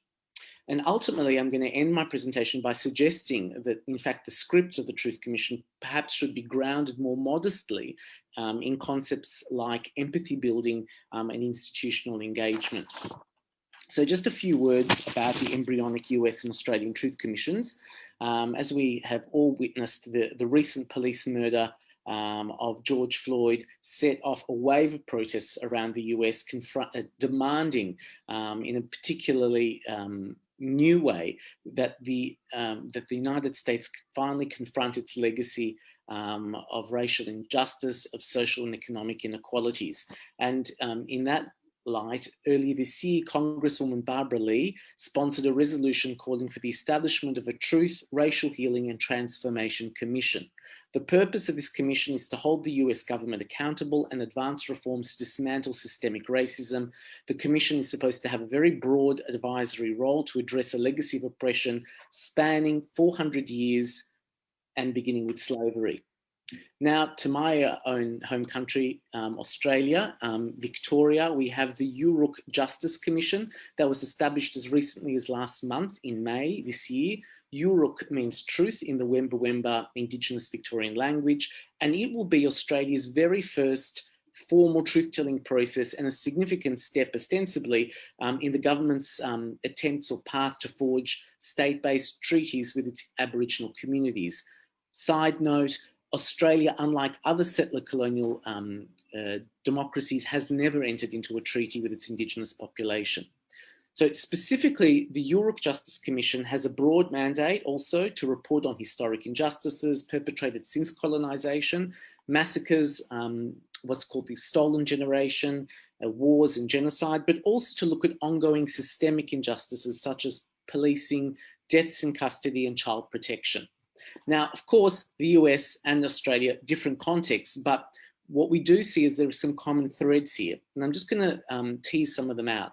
One of the fundamental premises of the Truth Commission, of its script and of its settings, the underlying notion is that it is capable of resolving a contested past. So in the US, the mandate of this new commission is to properly acknowledge, memorialise and permanently eliminate persistent racial inequalities. Victoria also has a commission that is tasked with telling an authoritative account of colonisation and also dealing with systemic injustices and intergenerational trauma. But we have to ask, much of this Truth Commission script is driven and still continues to be driven by normative conviction. Of course, there's empirical studies, but there's no definitive evidence that Truth Commissions can decisively reform society or prevent the recurrence of human rights abuses. That's not to be overly skeptical, but it is to acknowledge the fact that even 17 years after the end of apartheid, and what was seen in some circles as a very successful TRC, Truth Commission process, racial injustices remain an open festering wound in South Africa. So we have to ask, the question must be begged, can a Truth Commission process in the US and Australia actually debunk whitewashed history? Can it really shed light on the causes and consequences of ongoing violence and racism, particularly in an era of post-truth? And I want to say something about that, because we are having to acknowledge that we're in an age where misinformation and disinformation run rampant, where social media amplifies the noise, but definitely not the accuracy.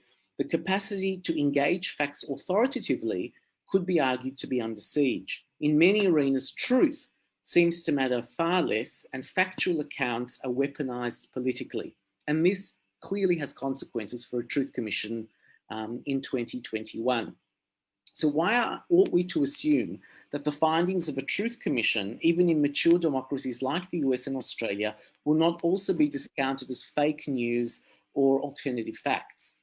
And indeed, in the US and Australia, there are no shortage of Republican and conservative voices that push back against historic truth-telling as radical or as progressively elitist. So in my view, the Truth Commission script as it stands and as it seems to be replicated in the US and Australia, it still preferences factual, legalist and forensic truth-telling. I think it needs to be reevaluated. And in the words of Priscilla Hayner, when it comes to formal truth-telling, winning over hearts is almost more important than winning over minds. And I think that has a particular resonance when we think about post-truth. Indeed, the challenge in post-colonial, post-racial contexts is to find ways in which truth recovery tackles not just the forensic details of the violations, but actually their systemic and ongoing nature. Truth commissions seem to be very good at documenting civil, political, and economic abuses, but are they capable of exposing implicit truths surrounding white privilege, power, and racial bias without a regime change, like was the case in South Africa?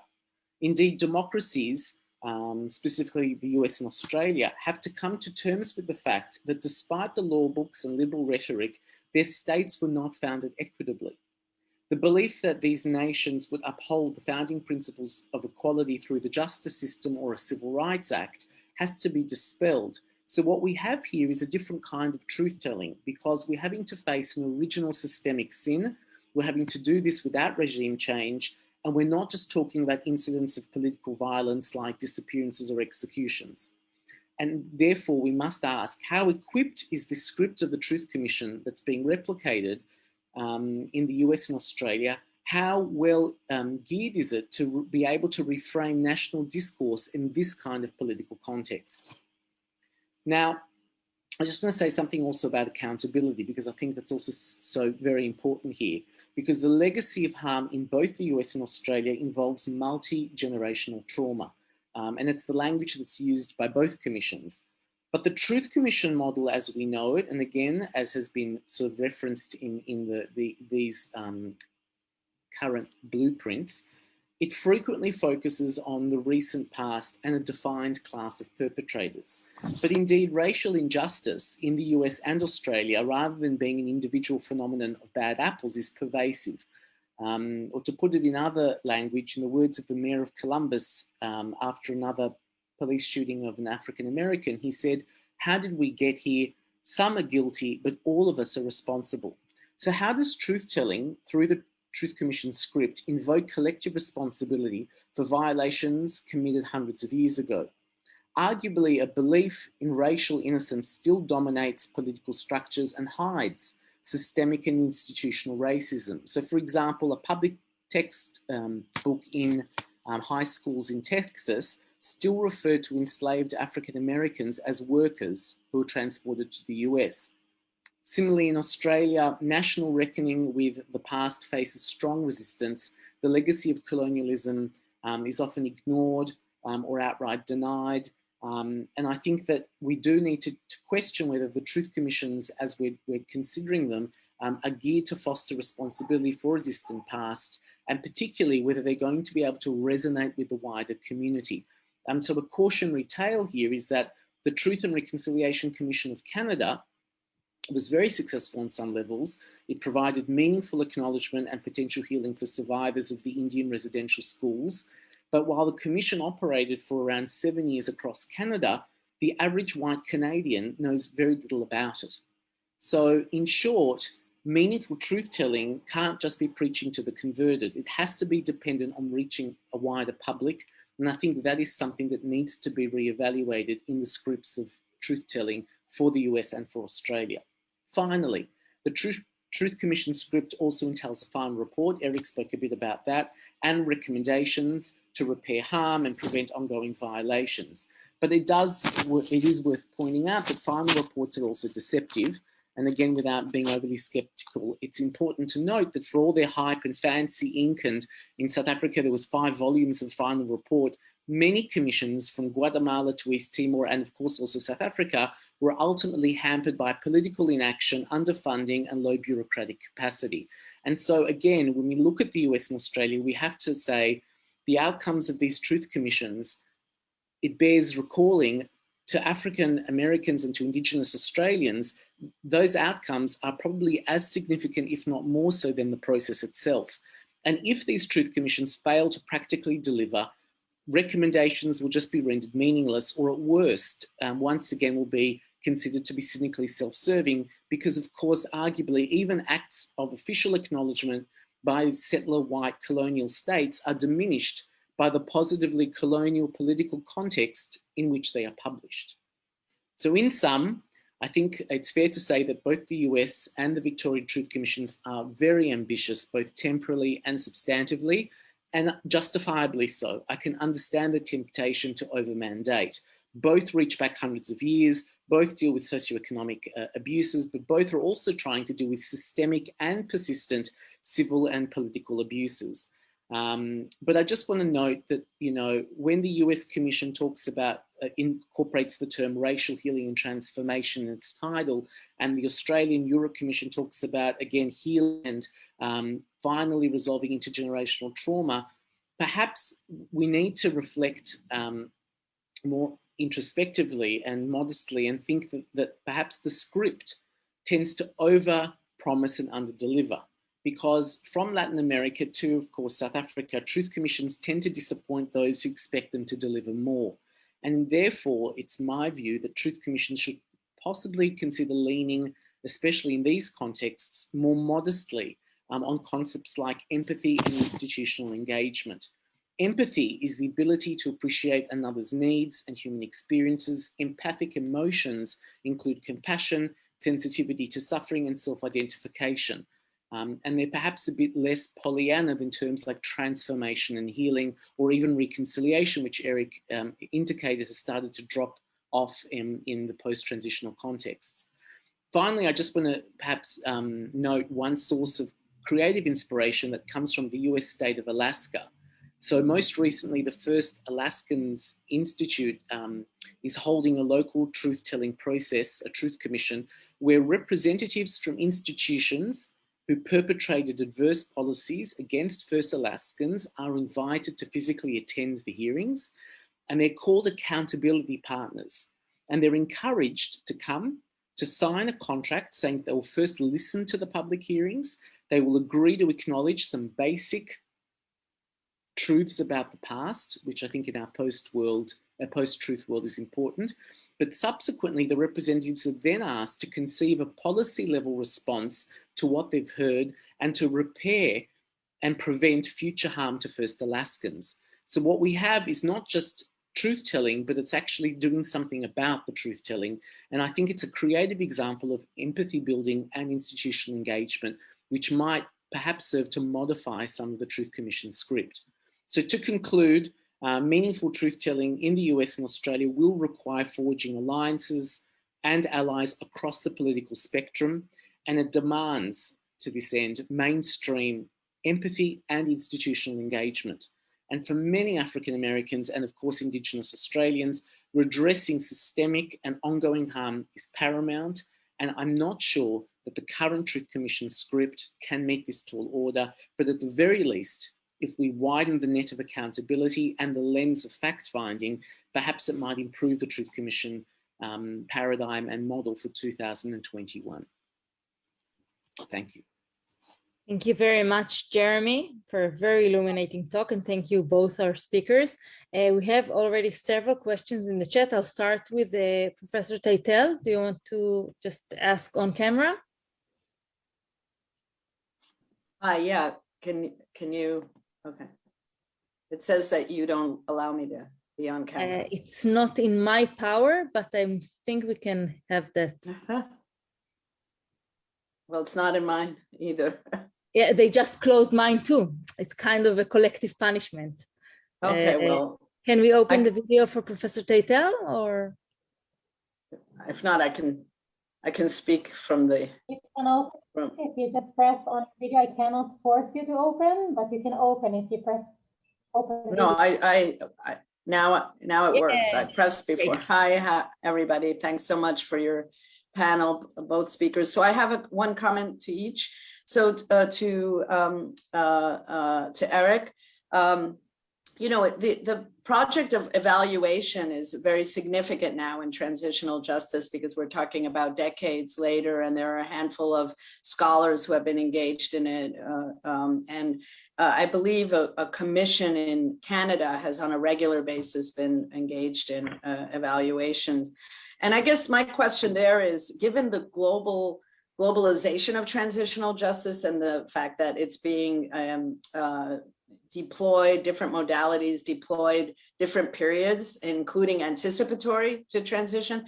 I wonder if you have some normative principle by which one could, I don't know, assess when evaluation makes sense. And I want to just invoke the keynote and Kevin commenting on the long game, right? If we're in a long game, when does it make sense to evaluate? And I think we all know that this has tremendous consequences, economic consequences. Funders want to have some sense, and so we're constantly reporting, right? And also from a political perspective, you know, generations matter. So I just throw that out there, that I think the project of evaluation is quite complex, as your paper reflects. And I wonder if there's, you know, kind of a broader principle that you are kind of reckoning with about the project itself, okay? And how one should situate oneself with respect to the project. And my comment to Jeremy, and of course it's of great interest to me, I am engaged in scholarship on the US at this moment.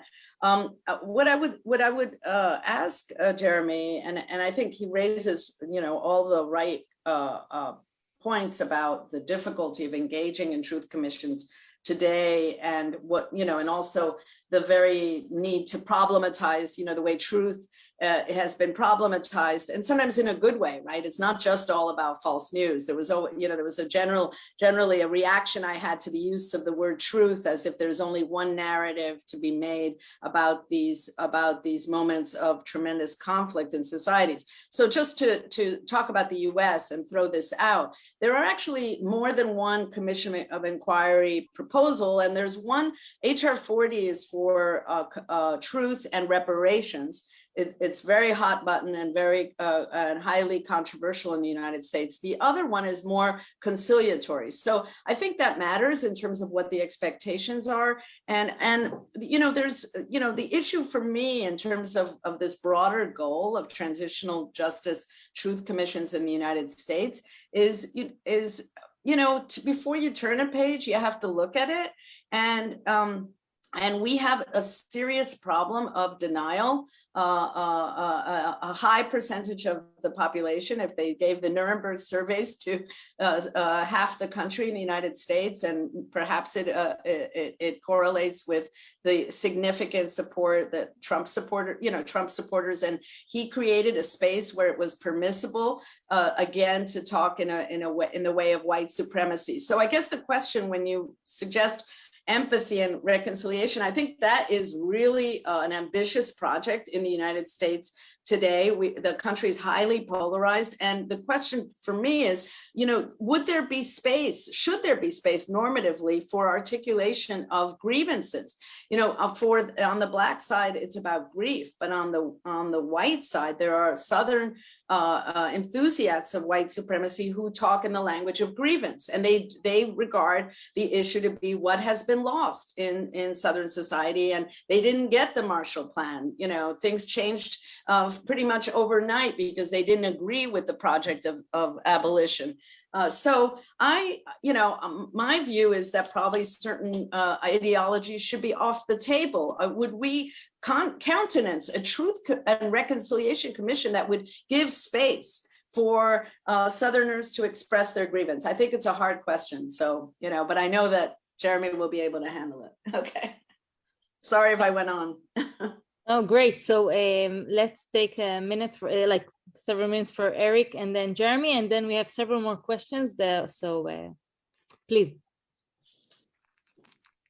There we go. Thanks for your great question and comment, Ruti. I think, evaluation is really important. And I mean, I would say to the best that it's possible, or that the best, to the extent that it's possible, I would say it needs to be happening routinely, right? And for the long term. But as you at least implied in your comments, keeping that up is really difficult. Maintaining the funding to continue to do surveys or other ways of kind of keeping tabs on what's happening requires money, and donors tend not to be that interested in the long term. They want to get quick results. They want things that are pretty easily measured. So our project is a great example of that, in that our data reflects the state of recommendations as of 2017. That's when we finished collecting the data, we haven't had luck finding finding a source to update it, in the years since, or, there continue to be more commissions. The Colombian one is going to finish up at the end of this year. So it'd be an important task to follow implementation of those recommendations as well. But at least as of right now, the funding is just not there, unfortunately. Thank you, Eric. Jeremy? So thank you, Ruti. I really appreciated those comments, and I'd like to sort of just pick up on the comment that you made in terms of reconciliation. I think it's very interesting and notable that both in the Australian and the American context, neither of these embryonic commissions talk about reconciliation, and they do so very self-consciously, because they make the point that it's not about reconciliation, because in fact there was never conciliation. And I think that is one of the contexts here that we need to understand as distinct from post-conflict cases post-transition. Because really what it's about, both in the States and in Australia, it's about reimagining and transforming relationships, both at the individual, social, economic and structural level. But I think fundamentally, the truth-telling here, the task of it is so formidable, because in both cases we're talking about original systemic sin.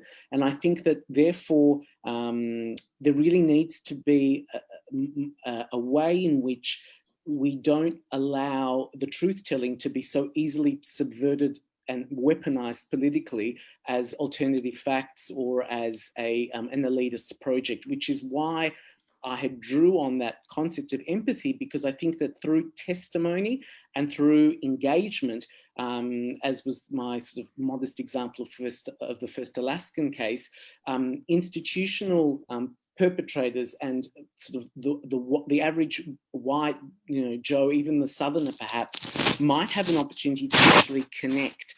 And Jennifer Tan from the Equal Justice Initiative said that, really interestingly, she said efforts to abolish slavery, abolitionism did not just end with abolitionism. The efforts to abolish slavery did not include efforts to abolish the dehumanized ideas behind it. So what we're trying to do here is actually, in some ways, address not just the fruit of the poisonous tree. We're trying to address the poisonous tree itself. And so, to answer your question specifically, no, I don't think there should be a space when you're dealing with whites, the victims of racial and white supremacy, to give space to Southerners to air their grievances about white supremacy. That doesn't make sense. Having said that, I don't believe, and certainly in my PhD dissertation that looks specifically at Israel-Palestine and the complexity of victim and perpetrator, I don't think you can silence the perpetrator or the perceived victim either. So I think there has to be a more creative way in this truth commission or truth-telling space to create a script that is adapted to engaging both sides of the narratives, but in a way that doesn't compromise the very fundamental task of this truth-telling, which is to dismantle systemic and ongoing injustice. So I think, thank you for both of you. I think it's a right moment to enter Professor Moran's comment. Maya Moran posted a comment on the chat. Professor Moran, do you want to share it on camera?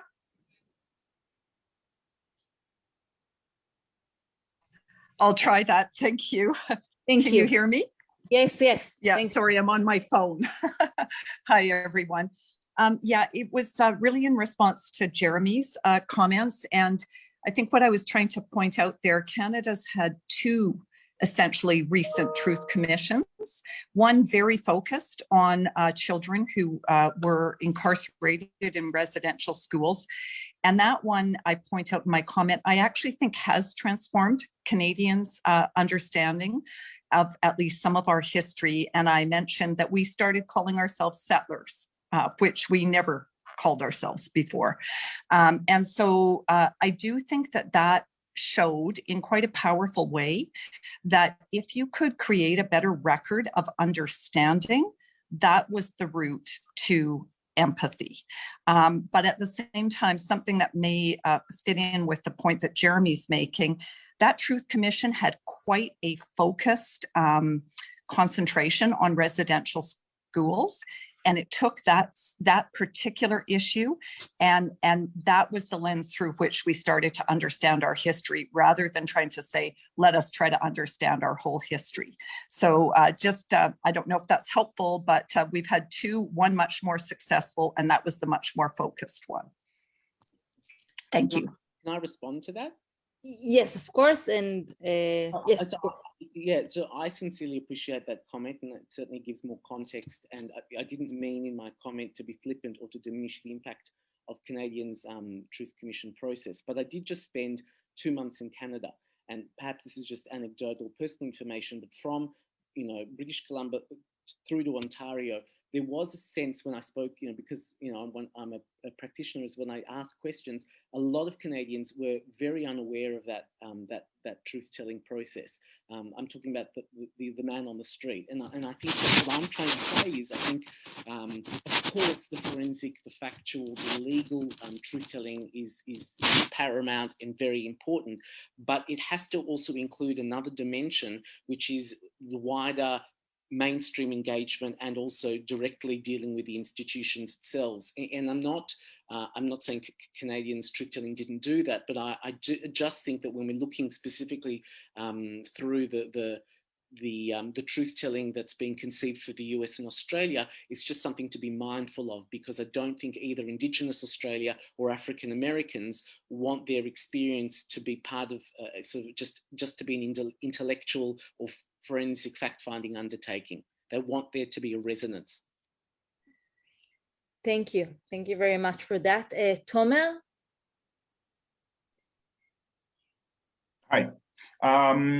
Thank you. I've added a question because I'm trying to sort of also redirect some of the discussion to the issues of process, because these are all very important substantive issues, sociological, anthropological, historical, and so on. So maybe my questions might seem narrow-minded, but so I have questions to both of you.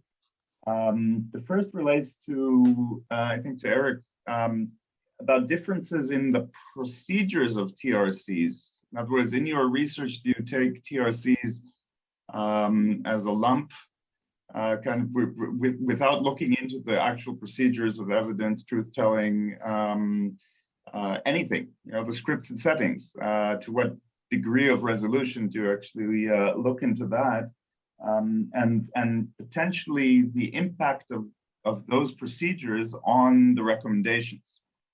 Okay, so in my comment on the chat, I don't know if you see that, then I distinguish between sort of, the sort of first stage of a procedure, which is the procedure of producing recommendations as an output. And then this leads to the second question, which relates, of course, to Jeremy, and I think also to To Kevin's talk earlier, which is a dissemination gap.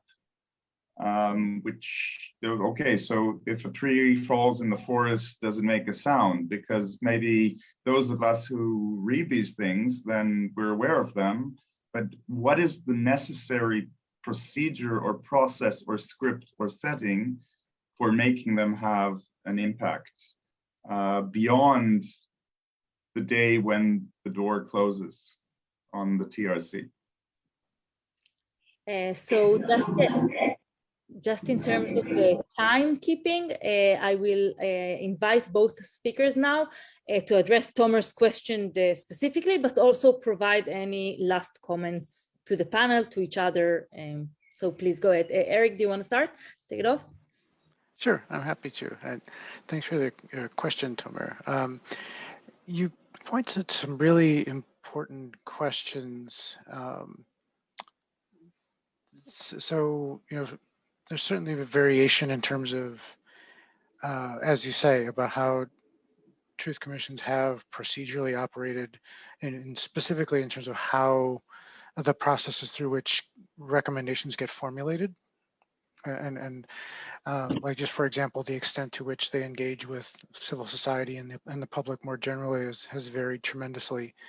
That's not something that so far we've dealt with in terms of trying to look at whether any variation in terms of those kinds of procedures maps onto differences in terms of implementation. It's something that we have on our radar, but it's something we haven't gotten to yet. But I think you're tapping into something that's really important. In the broader project, I had mentioned the books that are coming out at the end of the year. One of the biggest takeaways that we find there is that these follow-up bodies, you know, which truth commissions pretty typically will recommend that the state establish some kind of follow-up body to kind of manage the follow-up, monitor, if not direct implementation, where governments actually take up that when they implement that kind of recommendation, that actually does have an effect. Those follow-up bodies do matter, and implementation does improve in those contexts where those bodies exist. And the other thing that I'll say too, I think is an important source of variation, and this kind of taps back into procedure, is the role of civil society. You know, often, civil society initiatives predate truth commissions. You know, kind of these unofficial truth commissions. They're often important sources of data when commissions get started, and then the same organizations are often really important in terms of keeping pressure on the state to do something about the recommendations afterward. So I think that's another important dimension there. And I think since I've got the floor, I'll just kind of quickly say to Jeremy, I think one of the things that's really interesting about your piece, and you highlighted a bit with Alaska, is that, you know, not only are there things happening at the federal level here in the US, but there's also a lot of things happening at the state level, but then also at the local level. You know, that there are discussions, if not commissions, that have been created in Iowa City, in Boston, and San Francisco and other places, and in Maryland. Coming back to an earlier comment, Maryland has a commission that's looking specifically at lynching. So like Professor Moran was talking about, like maybe taking a slice, right, that's maybe more manageable. Here in Arkansas, there was an effort this past spring to create a statewide commission, and I'd be happy to talk to you. I was part of that process. Was unsuccessful, perhaps not surprisingly, where I am. But I'd be happy to talk to you about that process and what I saw as some of the pitfalls of it. Jeremy, 2 minutes for concluding remarks. No problem. And answering Eric's question. Yes. I'm not sure that Eric asked a question. I think Comment, you're right, it's true. No, that's fine. So, but I agree wholeheartedly with Eric's mention of civil society, because I think that truth commissions are very strong in the conception phase, with civil society being often instrumental in its creation, in consultation, and then certainly in South Africa, which was a very pioneering space for civil society in the actual the work, the operation, collecting testimony data of the TRC in South Africa. But where truth commissions tend to fall down is the civil society engagement post-truth commission. And, I think that the very term itself, final report, is in of itself somewhat a misnomer, because it can't be a final report, because if we're talking, as Kevin and Ruti echoed, the long game, the truth commissions have to be embedded in cultural and civic processes that take us into to years down the track and don't just end at that time. I think that's unfortunately one of the tragedies of truth commissions, is that often the political climate that exists at the time of its creation is not the same political climate that exists at the time of it completes its work. And therefore, if the political will doesn't exist to implement those recommendations, then often it really does compromise and undermine a lot of the work. My final comment, though, is just to say that I don't think the US or Australia can afford to fall down on that, because of the fact that we're dealing with systemic abuse, and because of the fact that we're dealing with such urgency for political reform, particularly in Australia with treaties that don't exist, that need to exist, and also in the US in terms of racial injustices and the criminal justice system that urgently needs institutional reform to deal with the phenomenon that we've seen over the last few years. I think that in order, in terms of, to answer Thomas' question on process, we need civil society engaged in the long game, and we need the state to commit politically to institutional reform. Thank you very much for both our speakers and all the questions from the other panelists for a really fascinating panel. I really thank you all for the engagement in this important topic. We're closing now this session, so please thank the speakers. Join me in thanking the speakers. And we meet again at 6:30 Jerusalem local time for the last panel of today. So thank you very much, all of you. Hey, hello everybody. And my name is Natalie Davidson, and I'll be chairing this panel on the present and future of documenting the past. In this panel, we're going to focus on archives and their meaning for transitional justice. When we talk about law and violence, as we do often in transitional justice, many of us think of law as a double-edged sword, having potential for justice, for emancipation, but also law being often a tool of repression that legitimates violence. In this panel, I think we're going to see a parallel development where archives and documentation can work in some instances as a transitional justice institution, but they're also, archives and documentation can also be part of a bureaucratic apparatus of repression. So the same duality.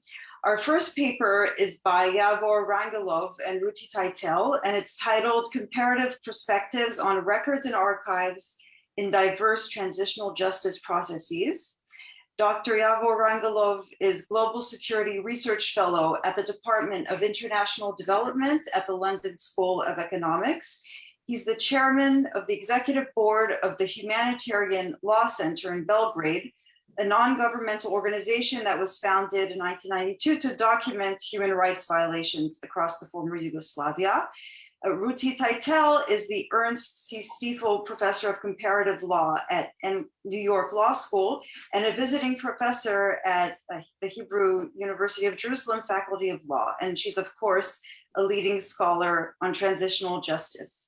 So that'll be our first paper. Our second paper is by Irit Balas, a postdoctoral fellow in the Transitional Justice Program at Hebrew University's Minerva Center for Human Rights. She researches human rights, critical security studies, and sociological analyses of criminal law and procedure. And she'll be presenting a paper co-authored with Nathaniel Dagan titled Biscuits, Messi, and the Future of the Middle East: The Curious Case of Shin Bet Interrogation Reports. So for each paper, the speakers have 15 minutes, and afterwards we'll open up for Q&A. And I just like to remind everyone that the conference participants themselves can send questions through the Q&A function, and audience members can send questions by chat. So Yavor and Ruti, the floor is yours for 15 minutes.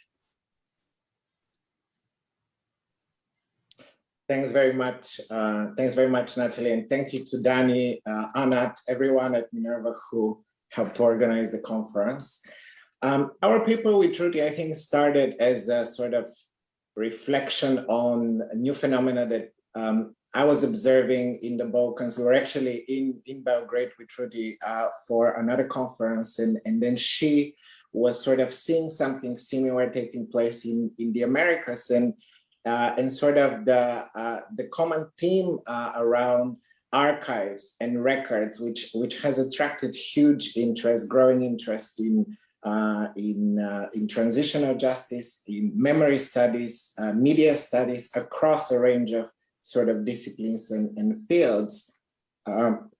Excuse me.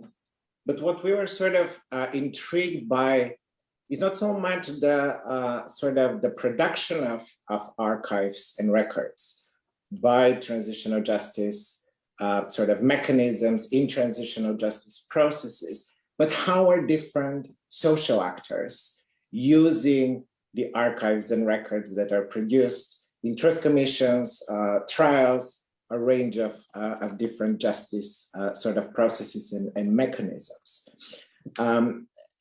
And what we're sort of detecting, I think, is that as probably should be expected, different types of social actors are sort of reassembling, repurposing and redeploying these archives and records in a variety of different ways to serve sort of different types of objectives and goals.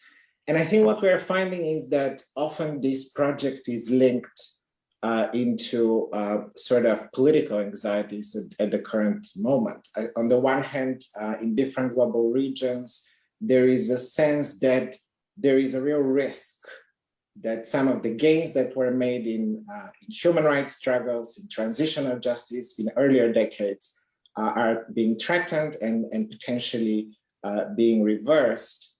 And this is connected, I think, to sort of the rise of a particular kind of authoritarian populism in a variety of different regions, whereby sort of democratic backsliding and the retreat of democracy and human rights are often coming on the heels of mobilization of a certain kind of politics and sort of historical revisionism about the past, particularly about atrocities and abuses that go back to periods of war or political repression. That kind of historical revisionism seems to be central to the movements, parties, states that are engaged in the sort of authoritarian populist project. And so these anxieties, I think, are what often seems to be driving the sort of the range of practices that we are detecting. And what we're sort of discovering is that one can distinguish between sort of actors, goals, and also methods that are sort of distinctive to this particular kind of project. In relation to actors, what we're seeing is that civil society is often the driver of the project. However, what sort of is interesting and different in different regions is often the relationship between civil society and the state, from sort of a dynamic of contestation to a much more sort of collaborative relationship in other regions. In relation to goals, again, very diverse goals, from sort of preservation and protection of the records and archives of justice processes to actually a self-conscious attempt to use them to change the narrative about the past. And what we're finding is that across this sort of spectrum, the overall goal is forward-looking. It's what is often described by the actors themselves as constructing memory for the future. And then finally, on practices, we are finding that the sort of the foundation for many of these practices, sort of the backbone, is really an attempt to combine the archives, the records that are produced by formal justice instruments, such as trials, truth commissions, with civil society documentation. And sort of the outcome is very much tied to digitization and digital technology. So really, what we're talking about, I think, is a sort of a range of different kinds of digital memory practices. And just to mention sort of one of the regions that we look at in the paper, the Balkans, as an example, I think in the Balkans, the project is very much about civil society contesting the memory cultures and the memory politics of the post-Yugoslav state when it comes to the legacies of atrocities and abuses inherited from the wars in the 1990s.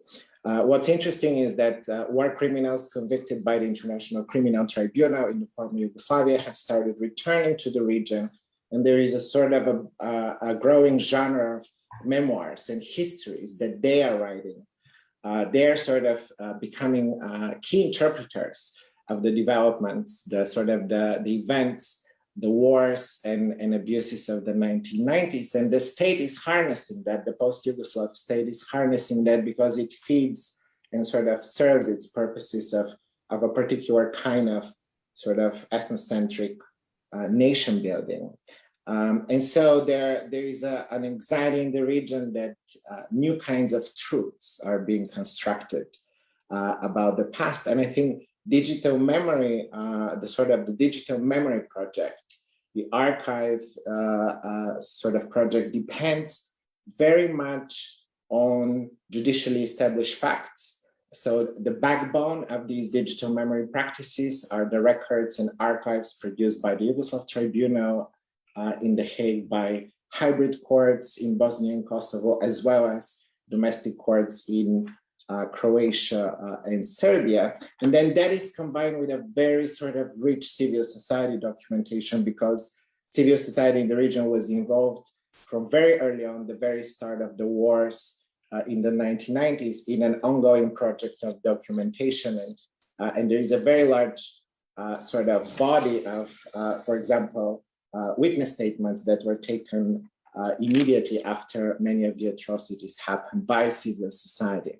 So this is sort of this combination, the large, very extensive archive, particularly of the Yugoslav Tribunal, but also hybrid and domestic prosecutions in the region, including the video archive, I think, of the Yugoslav Tribunal, which sort of lends itself to digital memory very well. That is combined with the civil society documentation. But the goal, the logic of the project is really memory activism to change the narrative about the past. And I'll just mention very briefly some of the digital memory practices that we are observing in the region. One of the foundational ones is the creation of war crimes databases, which sort of reassemble and combine these different bodies of records and documentation and evidence.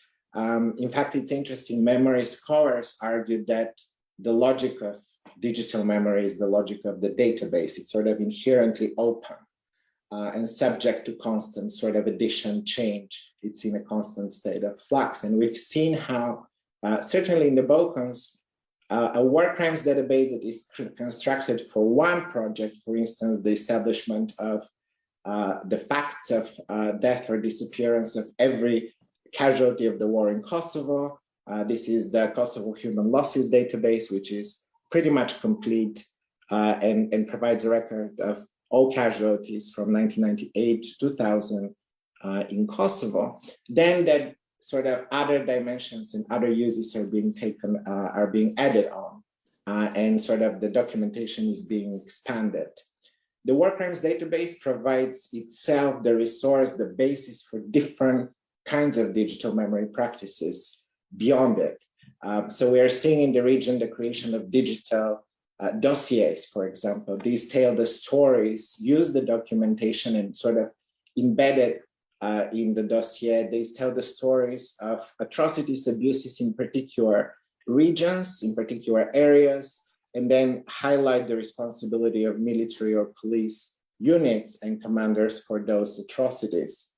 But also more recently, the sort of the creation of interactive digital narratives, which are much less legalistic, much more sort of geared towards addressing a broader general audience, if you want, in the region, and very self-consciously seeking to exploit the logic of the digital media system.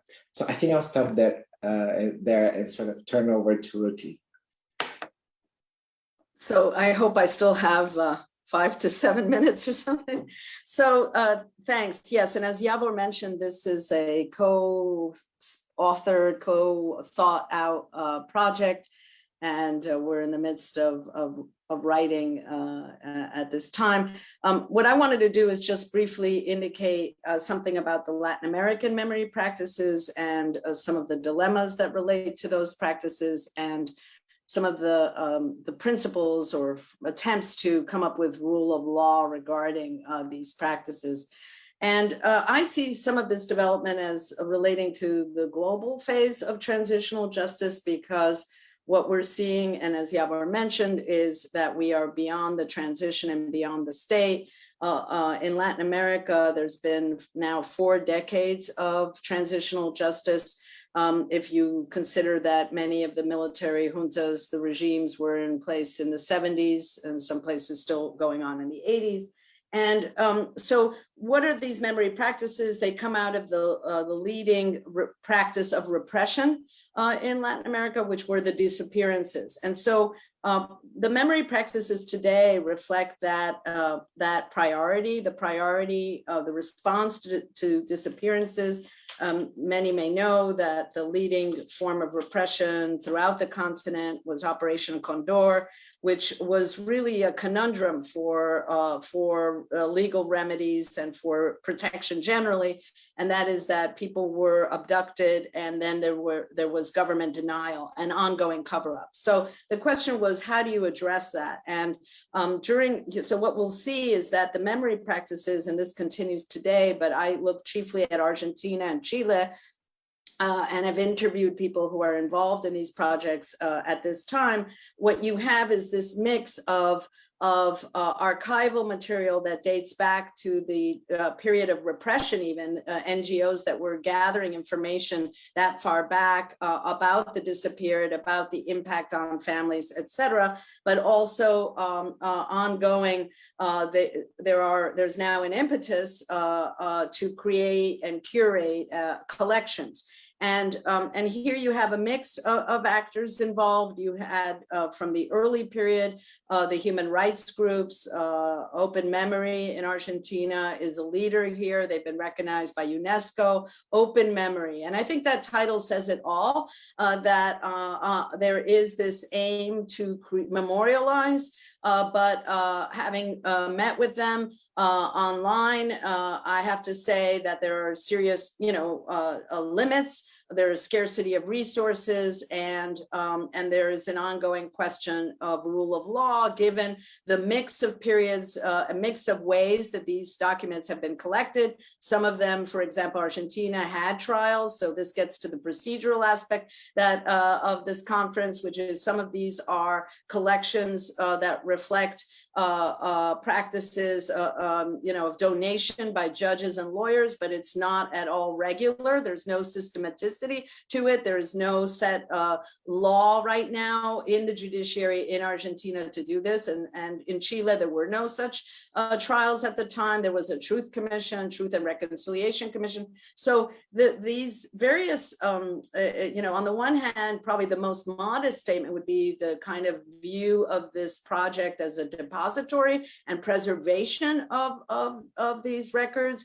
but that there's also this much more ambitious goal that is reflected in the materials and in the memory practices, and especially today, there are, for example, provinces in Argentina where the attorney generals of the provinces have been very involved in curating and trying to shape a narrative around these practices. So there's this tension, lack of resources and lack of kind of guidance, legal guidance concerning the archives. And so that's part of what I think is intriguing about all of this. Obviously, there are dilemmas, and just to flag a distinction, which I think raises an interesting dilemma, a distinction between the kind of practices that Javor was talking about and seeing in the Balkans versus Latin America, is that you have a much more cooperative system evolving in Latin America, and it's much less confrontational.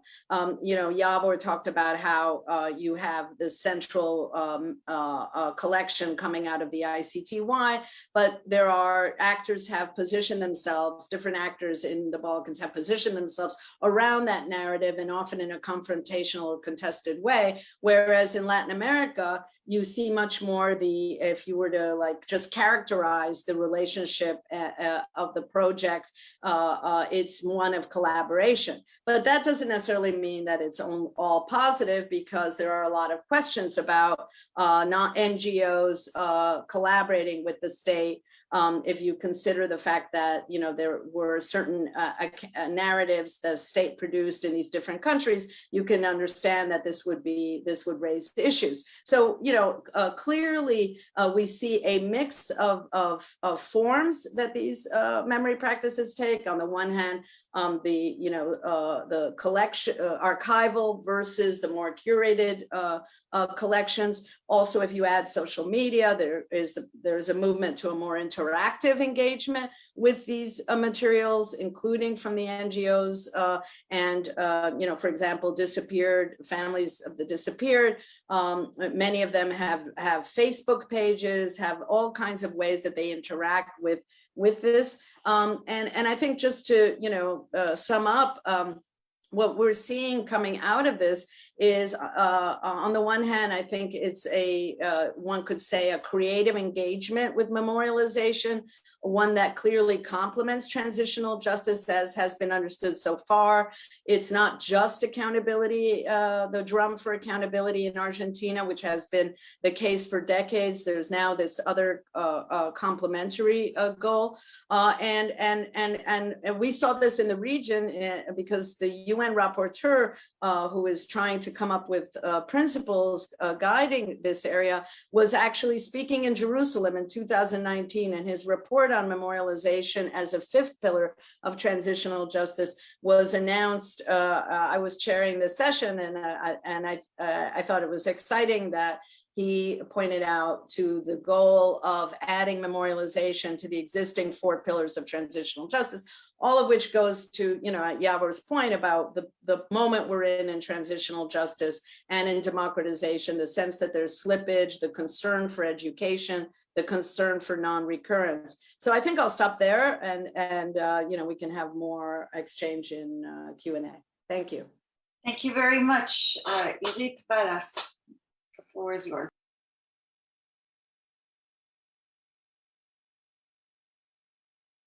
Unmute, sorry. Hi, I have a PowerPoint.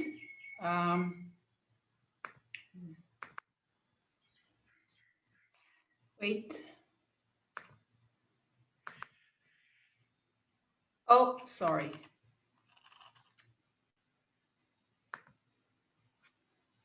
Sorry.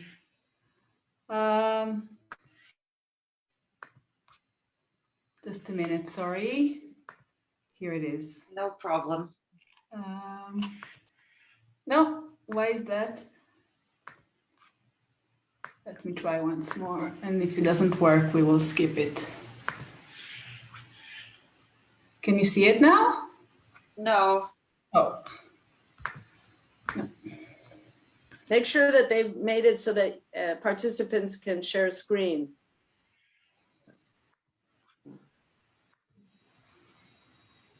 Okay. the hosts need to do that. You have to, have you done that? Because I can't do it for her. Yeah, okay. Someone else has, yeah, okay. Seems to be working. Mhm.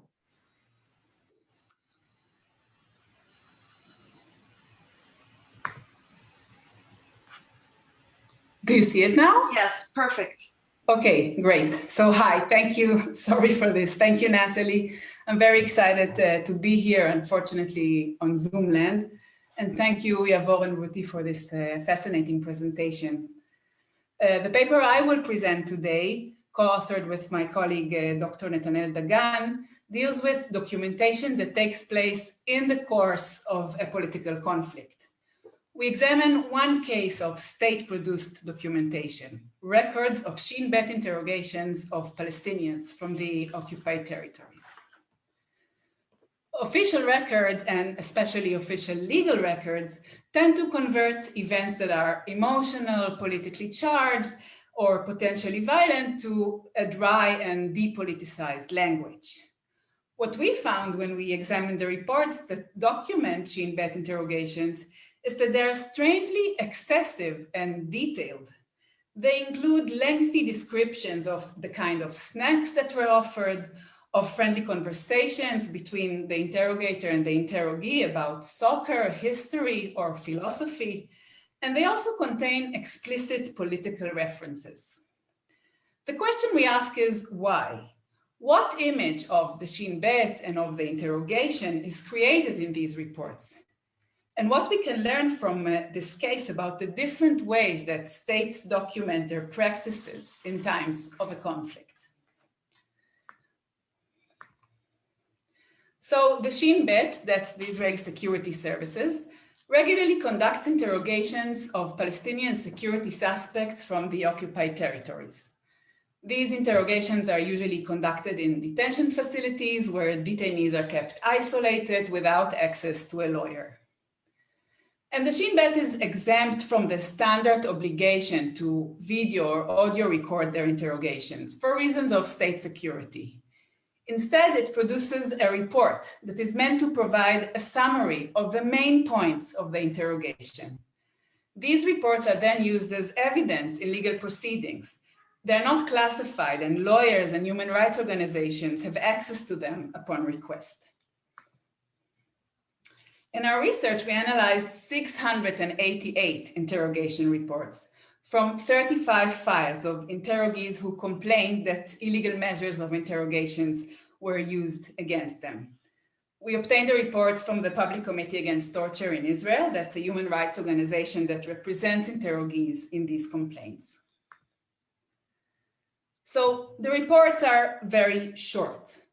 A 6-hour session, for example, will typically result in a report of between 6 and 7 pages. And they're written in an official register. They use short numbered sentences, and the interrogee is referred to as the subject. And the reports include information that seems natural to an interrogation report, such as where the interrogee was at the time of a certain event, knows. However, they also contain a large amount of detail that seems trivial and inappropriate in what is supposed to be a short summary. So these details can be divided into 3 major themes. The first theme relates to the hospitable atmosphere that emerges from the reports. This is most apparent in the detailed descriptions of the refreshment and snacks that were offered. For example, and I quote, "The subject was offered warm soup, coffee, cigarettes, and a chocolate cake." And in a different report, the subject was offered hot coffee and a Nature Valley snack. The reports often mention that the interrogee was offered food from the interrogator's kitchen so as to emphasize the hospitality. Other examples include providing interrogee with a warm coat after he complained he was cold, or attending to the interrogee's request to cut his fingernails. What is interesting here is that providing food or a coat is not phrased in the language of legal rights. Nowhere is it mentioned that the interrogee received what is entitled by the law. Rather, the emphasis is on the kindness of the interrogator, the effort that he makes to answer every need. And the second theme we identified relates to the image the reports create of a friendly relationship between the interrogator and the interrogee. The reports contain countless descriptions of gossip, jokes, sharing of funny video clips, casual conversations about real estate, electronic devices, cars, and also serious discussions about history or religion, for example, the French Revolution or medieval philosophy. So this is one quote from one of the reports. The subject asked me to remind him of my name. I told him that I'm known as William. That's because interrogators use nicknames. We don't know their real name. The subject smiled and said that he likes this name since he saw the movie Braveheart. I said to the subject that after we end the interrogation, I would love to watch the movie with him. And this is a different quote from a different report. We talked about the subject about the World Cup. He said that in the past he used to watch a lot of soccer games, especially the Spanish League. The subject asked which teams are still in the World Cup, and he was answered that we are now at the quarterfinals. The subject expressed his hope that Brazil will win the World Cup. So, of course, such exchanges may indeed occur in an interrogation, especially an interrogation that continues for several weeks. But what is surprising here is the image projected of two friends chatting as if they were equals.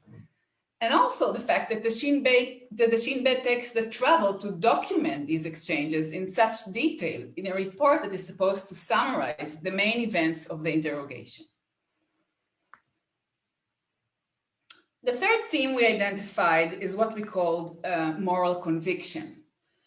We refer to the countless instances in which the interrogator explicitly ties the interrogation to the political context, to the Israeli-Palestinian conflict, and expresses his wholehearted belief that the Israeli position in the conflict is morally superior to that of the Palestinians. So this is a typical quote from one of the reports. The subject was told that he's just like the whole Arab nation. I know it sounds strange in English, but it also sounds strange in Hebrew. The Jews wanted peace in 1947. They wanted a small piece of land in which they could live peacefully, but the Arabs refused. In 1956, the Jews conquered Sinai and returned the area after a week just to make peace. In the course of the first Intifada, we agreed to return to the 1967 borders, but the Palestinians refused and started a new war. Today, we won't agree to return to the 1967 borders anymore. But we see that the interrogator refers to himself and to the interrogee as representatives of their respective nations. He, the interrogator, is now not willing anymore to make territorial concessions. So instead of a depoliticized language that we usually find in legal records, here we have an explicit and morally engaged reference to the conflict. So we can see that the reports are at odds with the conventions used in official records, and in particular records that relate to human rights violations and conflicts. Their language does not project an image of a neutral and impersonal encounter.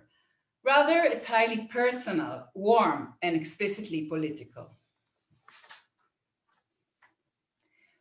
So how can we explain this peculiar case of state records? What image of the Shin Bet or of the interrogation do they project? And we offer three possible explanations. So perhaps the most intuitive explanation is that this representation of the interrogation is meant to show external bodies that read the report, such as judges, human rights organizations, that the interrogation did not involve violence and was even humane. I would argue, however, that a more convincing or at least more common technique used by states agencies to show that they observe rights is using the conventions of official legal records, a dry, formal language that mentions a list of rights stipulated in the law. Another possible explanation is that the Shin Bet wants to convey that their interrogations are radically different from ordinary police interrogations, and therefore they should not be bound by the same legal constraints. This is also compatible with the glorified image of the interrogators that we find in the reports. They know the Palestinians, they know everything about Islam, they speak fluent Arabic, they are sophisticated debaters, and they're also kind. So the legal community should just let them do their job. So in our first explanation, we suggest that these reports convey a message that the Shin Bet obeys the law. And in the second explanation, the message is that it is above the law. And these two explanations still leave us with a puzzle. Why is the picture that emerges from the reports in such stark contrast with the emotionally and physically strained atmosphere we imagine that exists in such high-profile security interrogations? So we suggest a third explanation. We suggest that the excessive detail, as well as the atmosphere that is depicted in the reports, creates a feeling of secrecy, or more accurately, a feeling that there is important information that the reports do not reveal. According to this explanation, the audience of the reports are encouraged to suspect that the Shin Bet also acts in ways that is not fully represented in the reports. This bolsters the status of the interrogation as a secret that will never be revealed. And I want to conclude with a more general remark about the relation between documentation on the one hand and information that states wish to keep secret on the other. Let me stop the sharing. So I think the case encourages us to think about the different techniques states may use to tackle the tension between secrets and documentation. So one way or technique is making an event disappear, not to have any record of it. Another technique, if you like, is to have a black line in a document that erases parts of the text in an official record. And this highlights the existence of a secret, but without revealing the content of it. And a third technique would be using a dry or legalistic language that does not capture and sometimes even conceals the full nature of the events.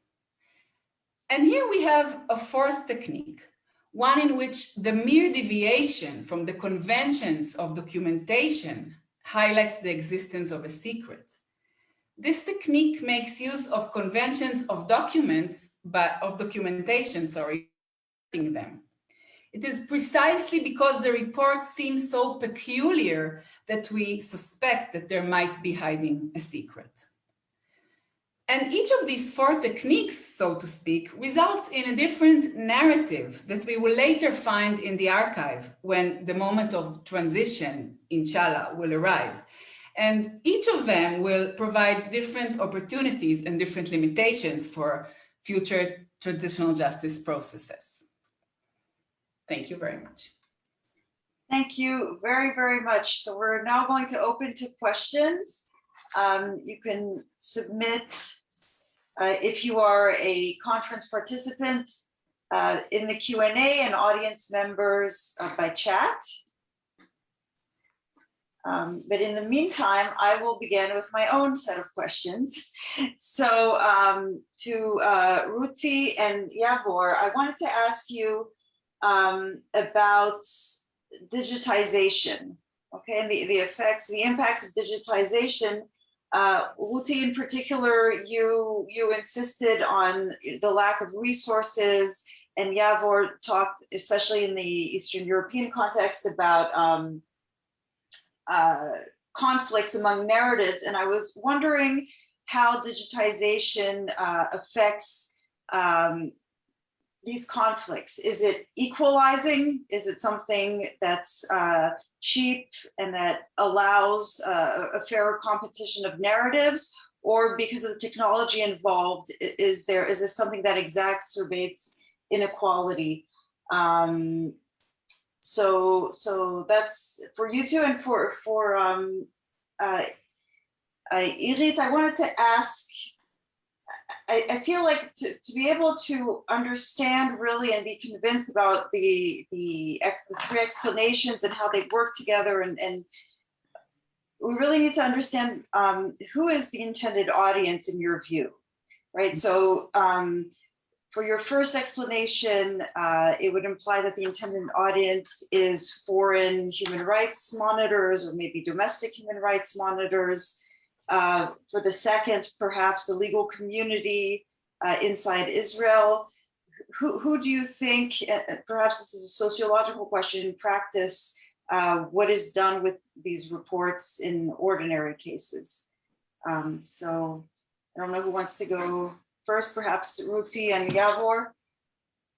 Yavor, do you want to go first, or should I say something? Up to you. Yeah. Did you want to start? Sure, I can start. Thank you. Thanks for the question, Natalie. I think it's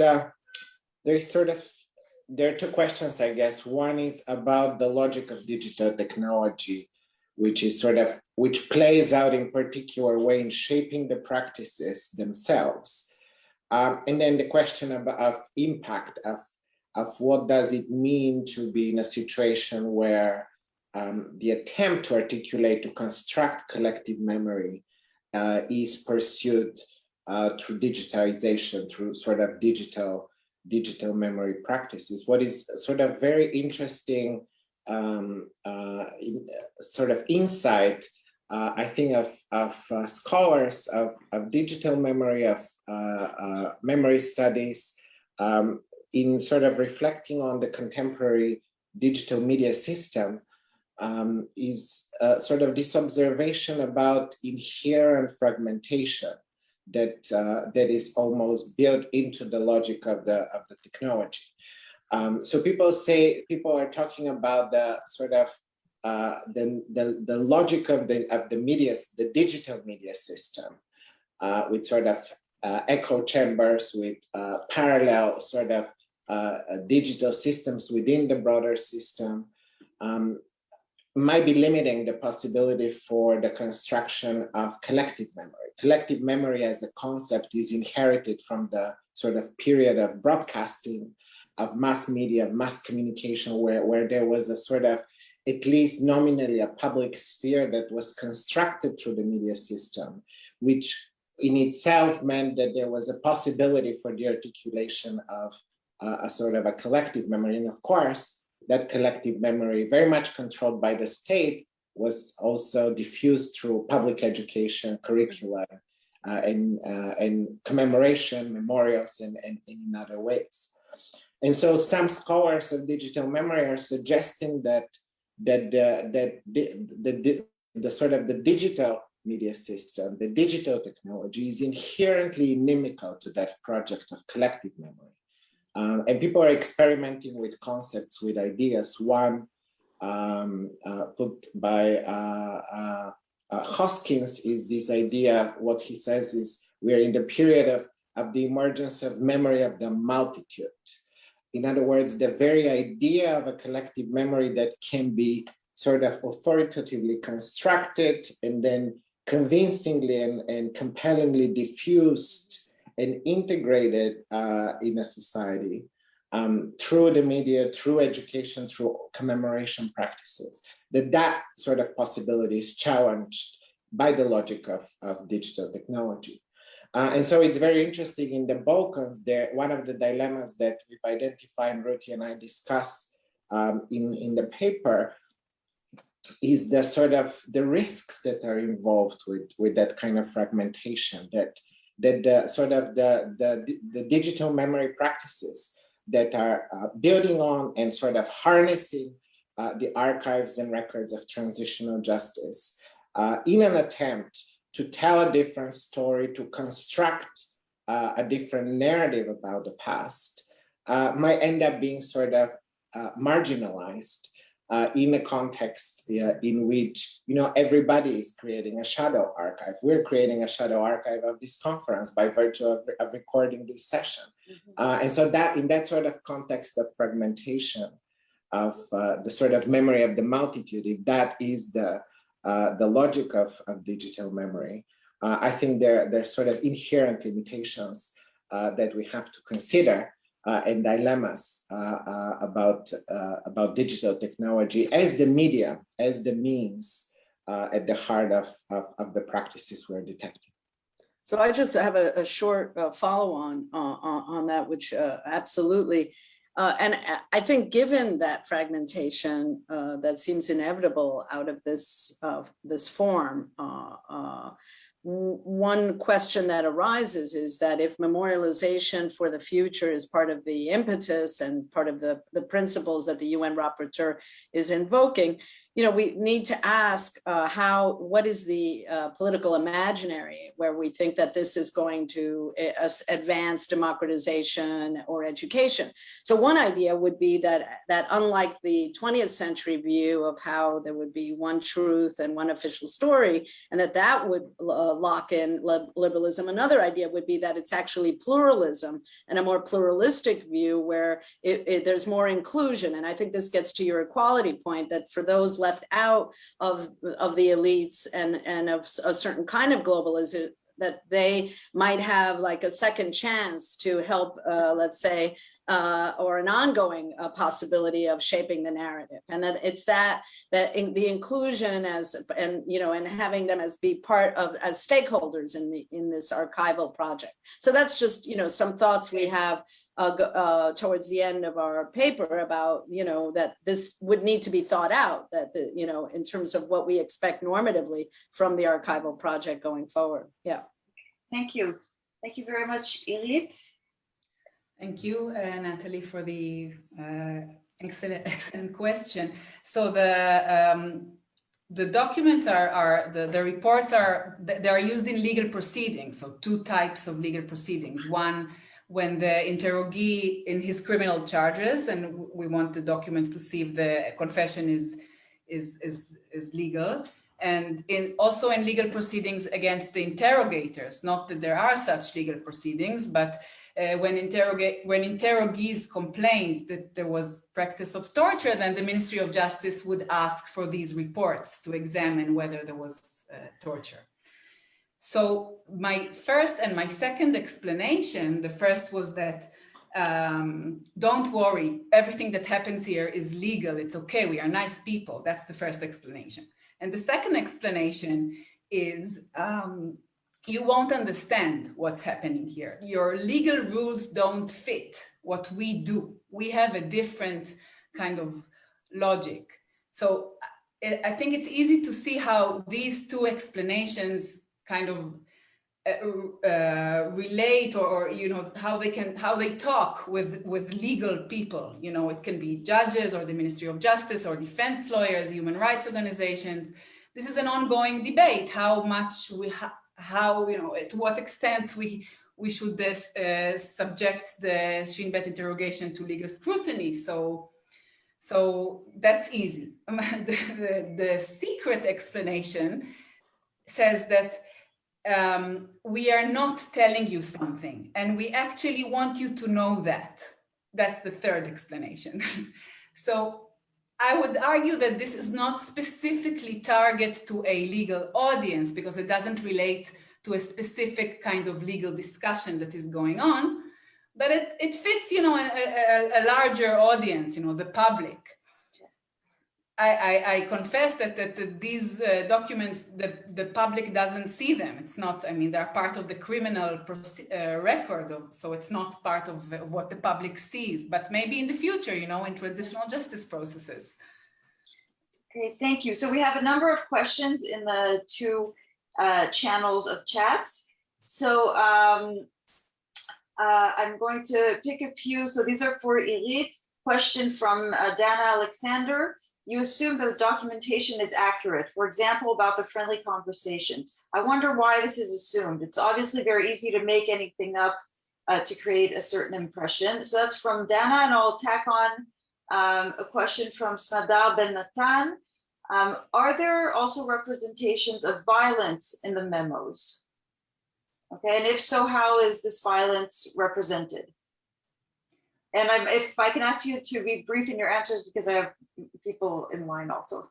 Okay, just briefly. So no, I do not assume that they are real. I don't want to assume anything about what actually happened in the interrogation. I only want to look at the representation of the interrogation.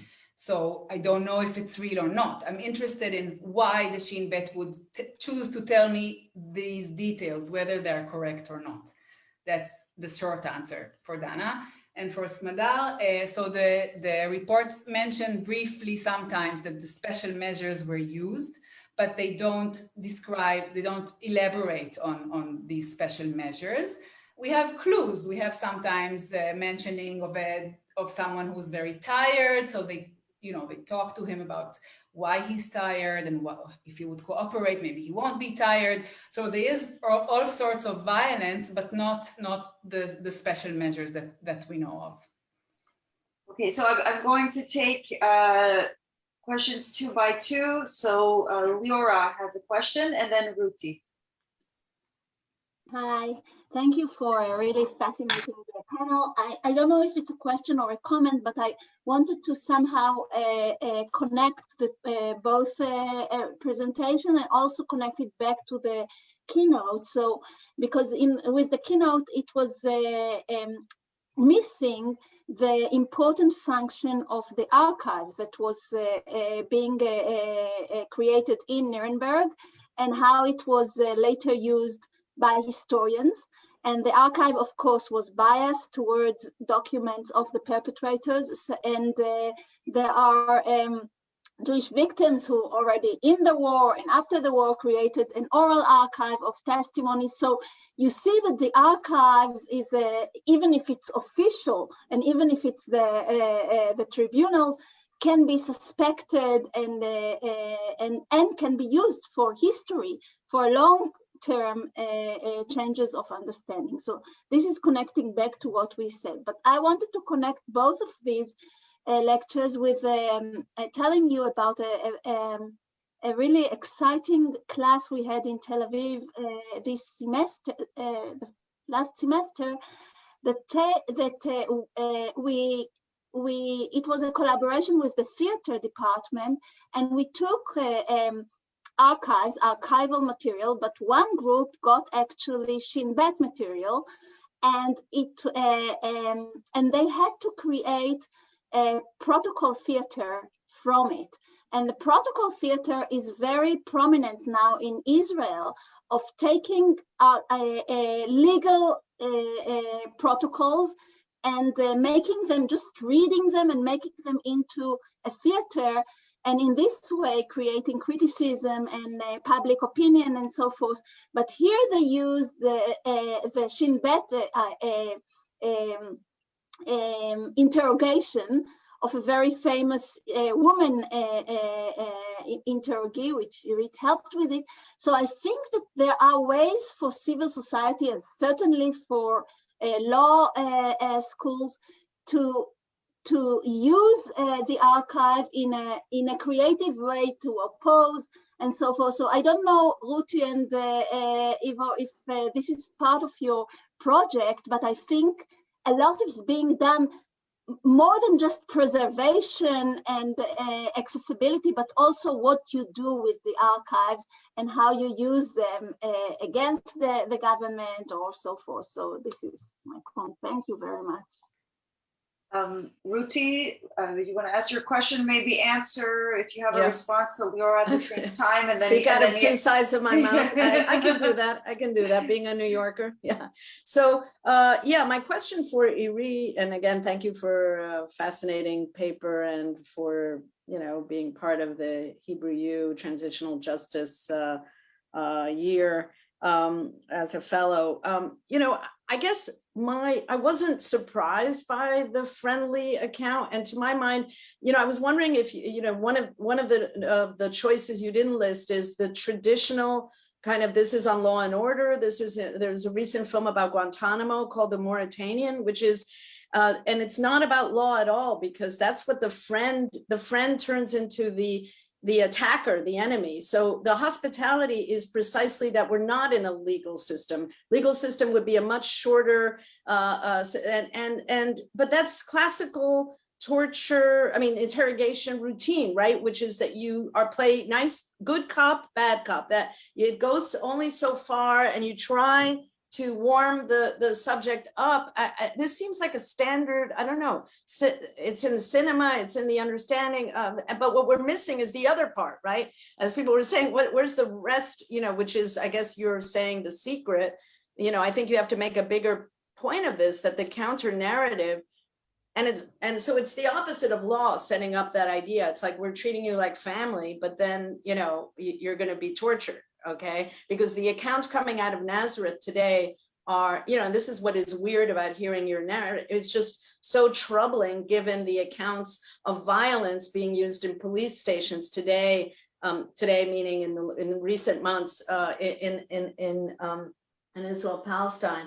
And you know, and the only way that people get out of that in the Mauritanian is having a friendly lawyer who, you know, plays that role of getting the evidence. And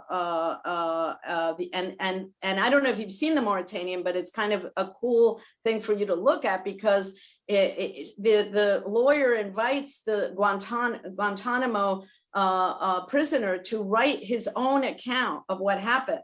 And it's only through that journal, and it's a book that came out, that's how his trial was able to proceed. And she said, you should write this, and there are privileged communications between the subject and the lawyer. So I just throw that out, that, you know, to my mind, it didn't seem strange at all. Every Law and Order episode is giving the person coffee, the coat. This is nowhere in New York law procedure. And so we're outside of that realm on all accounts. We're not in any legal realm. We're in an outlaw realm. And to the question, for us, I guess it was from Leora. Oh yes, I mean, you know, there are different iterations of this work that's happening. It depends on the country and the generations. I mentioned social media. But we have to keep in mind that in Latin America, we've had decades of theater about the Truth and Reconciliation Commission. Ariel Dorfman, you know, his work you're acquainted with, and in Argentina as well. That's not the new part. It's more the social media and so on. I'm gratified that it's happening in Israel, but frankly, from the outside, you know, it's not about knowledge at this point in Latin America. It's really about the concern about the slippage in democracy, and the concern about, as Yavor mentioned, revisionism, and the return to, you know, given scarcity of resources, post-pandemic and so on, the concern that there will be slippage in human rights, and, you know, that core precedents and lessons will be, you know, will be forgotten. Whether this is a true concern, and whether we should be focusing on the economy, well, I think we have to do there's a lot to do, but that seems to be some of the impetus. And let me turn it over to Yavor on that. Yeah. Just sort of a very brief comment. As Rudy pointed out, in different contexts, the sort of these archival digital memory practices are playing out very differently. There is a very interesting sort of body of literature.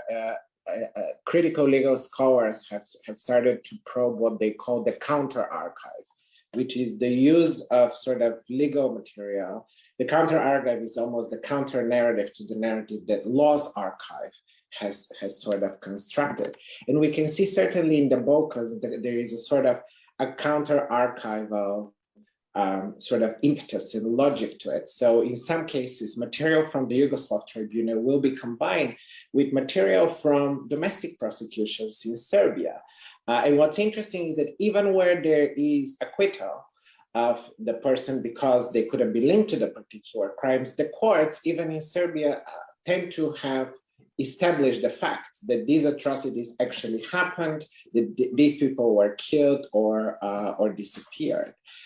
And so that sort of counter archival impetus sometimes and logic really comes through when you have a Serbian state, for example, that may be using the criminal justice process to tell the story of a few bad apples, prosecuting very low-level perpetrators. But in the course of that process, also, given the evidence that often civil society itself provides, they end up establishing that these crimes happen, and then recombining, reassembling, if you want, that archive by adding to it witness testimony, by adding to it documentation records from the Yugoslav Tribunal, again, video testimony, more than 7,000 hours of video testimony and video records from the Yugoslav Tribunal lend themselves to these sort of counter-archival practices.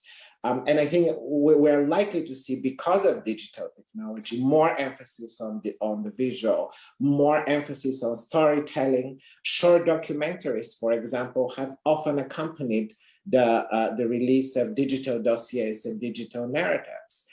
There is something about, I think, the medium itself and sort of the digital technology that I think is quite conducive, and we can certainly see that in the Balkans. Thank you. So I know, Irit, you have a comment from Ruti to respond to, but first, and we're going to go a few minutes over time.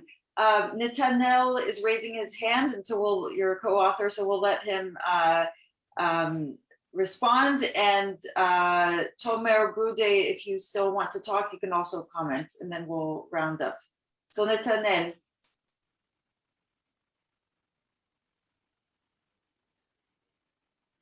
We need Dari to open his mic, please. He can. I just need to approve. You need to open his microphone.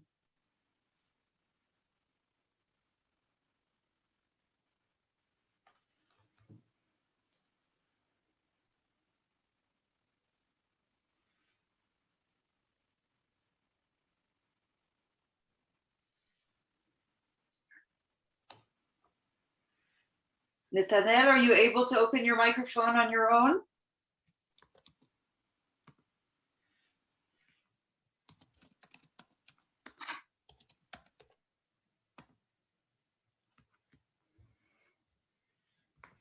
Okay, so we'll move on. Tomer, do you still have a question or comment? Yeah, this is fantastic. I just wanted to note that tomorrow we have tomorrow morning there's a practitioner session on archives. Tomorrow morning, not morning, but our next session is tomorrow morning. I was wondering about well, two things actually. One is a comment, of course, to Irit. I think and Ruthie's comment sort of in the Mauritanian. This is of course in Hebrew, but you don't have to go so far to cinema. There's just this recent interview by Ilana Dayan with Yossi Cohen, the outgoing Mossad chief, who is like the top handler in Israeli intelligence for the last 20 years. And he's saying, you just have to make them love you. This is how you get them over.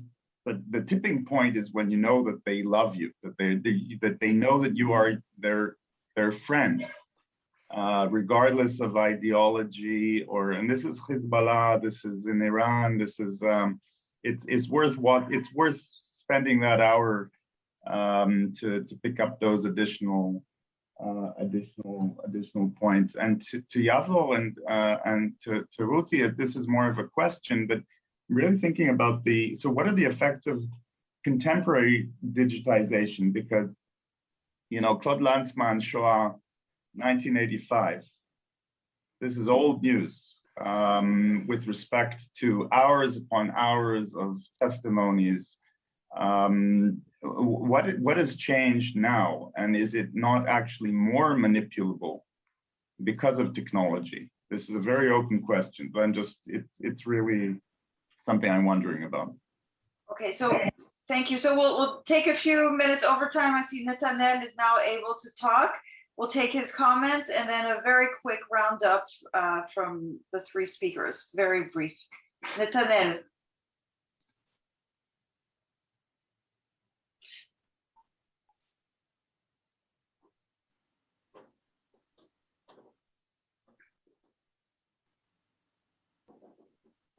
Okay, well, it looks like we'll never get to hear his response, not in this session. I know his response. Okay, go ahead.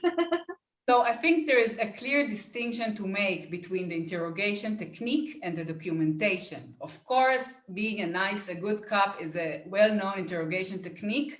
It can be an interrogation technique, and it can even be authentic, that they are just nice. That's all possible. What is not ordinary and very strange in my eyes is to write this in a report, and in a summary report, in an official legal report. I don't know of any other legal record, such as law enforcement, police, that writes these things in such detail. If they don't, unless it's minutes, unless it's verbatim, that's something else. But if they write a summary and a numbered summary, they would never describe these details and in such kind of grotesque kind of way. So I don't think that it's a different issue. What interrogation methods they use and how violent they are, that's also a very interesting issue of how we define violence and pain. But that's not the issue here. The issue here is about representation. We have a whole body of anthropological writings about state records and how they try to project this model of a Weberian rational bureaucracy, objectivity and all these values of the bureaucracy. And here we have the opposite. We have an attempt to create a kind of anti-bureaucracy. So that's my point here. Thank you. Do Ruti and Yavor want to respond to Tomer's question? I have one comment, and which is one comment with several parts, which is first of all, the Holocaust was in many ways much more documented than the disappearances. If we're talking about the records, Germany, kept records, and they were very proud of it. And there were lists and lists of people's names and how, and being killed in the concentration camps. And that's part of what has been used subsequently in a variety of different ways, both litigation, but also in the film Shoah.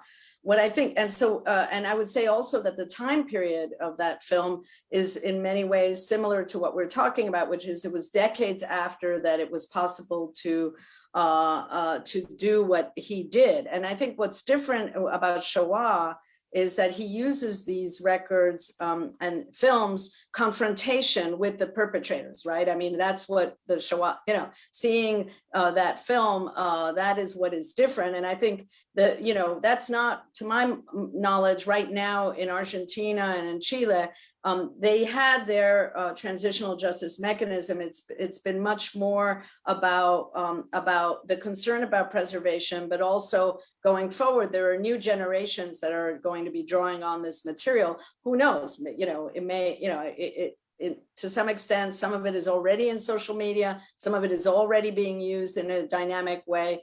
I don't think we've seen the end of it. On the contrary, it's the beginning. But there's a very big difference between the focus on documentation where there were disappearances, or in Syria today, for example, intra-conflict, the need for documentation versus, what the records you have after the Holocaust. Thank you, Yavor. Final words. Yeah, just a very quick sort of comment on that question as well. I think what is interesting is the sort of the pluralist, polarized sort of tension is always there with digital technology. What's interesting about the particular project that we're talking about is, in a way, because the foundation, the sort of the archive, the records that are being used and reassembled in various ways are produced through judicial processes or other truth commissions, other sort of transitional justice processes. There seems to be a limit to how they're being used. So I'll give you an example from the region, from the Balkans, when sort of the post-Yugoslav state or nationalist movements, the convicted war criminals coming back from the Yugoslav tribunal, when they refer to the sort of the documentation, the work of the Yugoslav tribunal, they tend to take things like acquittal of someone. because there wasn't enough evidence. So they will use that, they will refer to the tribunal and sort of legitimate indirectly the tribunal by saying, oh, you know, that person was acquitted, Serbia is not responsible, or Croatia is not responsible for that crime. But the actual records, the actual testimony, the video testimony, the exhibits, the sort of records produced by the tribunal, and now it will be very interesting to see whether the prosecutor's archive will be opened up and made available as well. Those have tended to be used by the human rights groups, victims groups, the sort of counter archivists, if you want, that are using that material to contest the narrative promoted by the state. Has that led to polarization? Absolutely. There is contestation of competing narratives. There is a struggle over discursive hegemony. There is a struggle over sort of memory in the region. So there has been polarization, but there has also been a type of pluralization, which I think, given the central role of the state in trying to construct and diffuse a particular narrative about the past, would have been much more difficult in previous sort of digital media, in previous media systems, which weren't as open and polarizing, but also pluralizing potentially as the sort of digital media ecology in which we are finding ourselves. Okay, well, we're all out of time. I think really it's a sign of how thought-provoking these two presentations were. We have more questions unanswered in the chat, but we're going to call it a day. Thank you very much to all three speakers. Tomorrow at wherever you may be in the world, it'll be a different time, 4 o'clock Israel time, 4 p.m. Searching for a conference organizer here. Okay, thank you very much. Thank you. Thank Bye. you, Natalie. Bye-bye. Bye-bye. Thank you. Thank you, Yavor. Thanks, really. Thanks, Yuri. And thanks, Natalie. Bye-bye. Thank you. Thank you, Nam. Thank you, Irit. Bye-bye.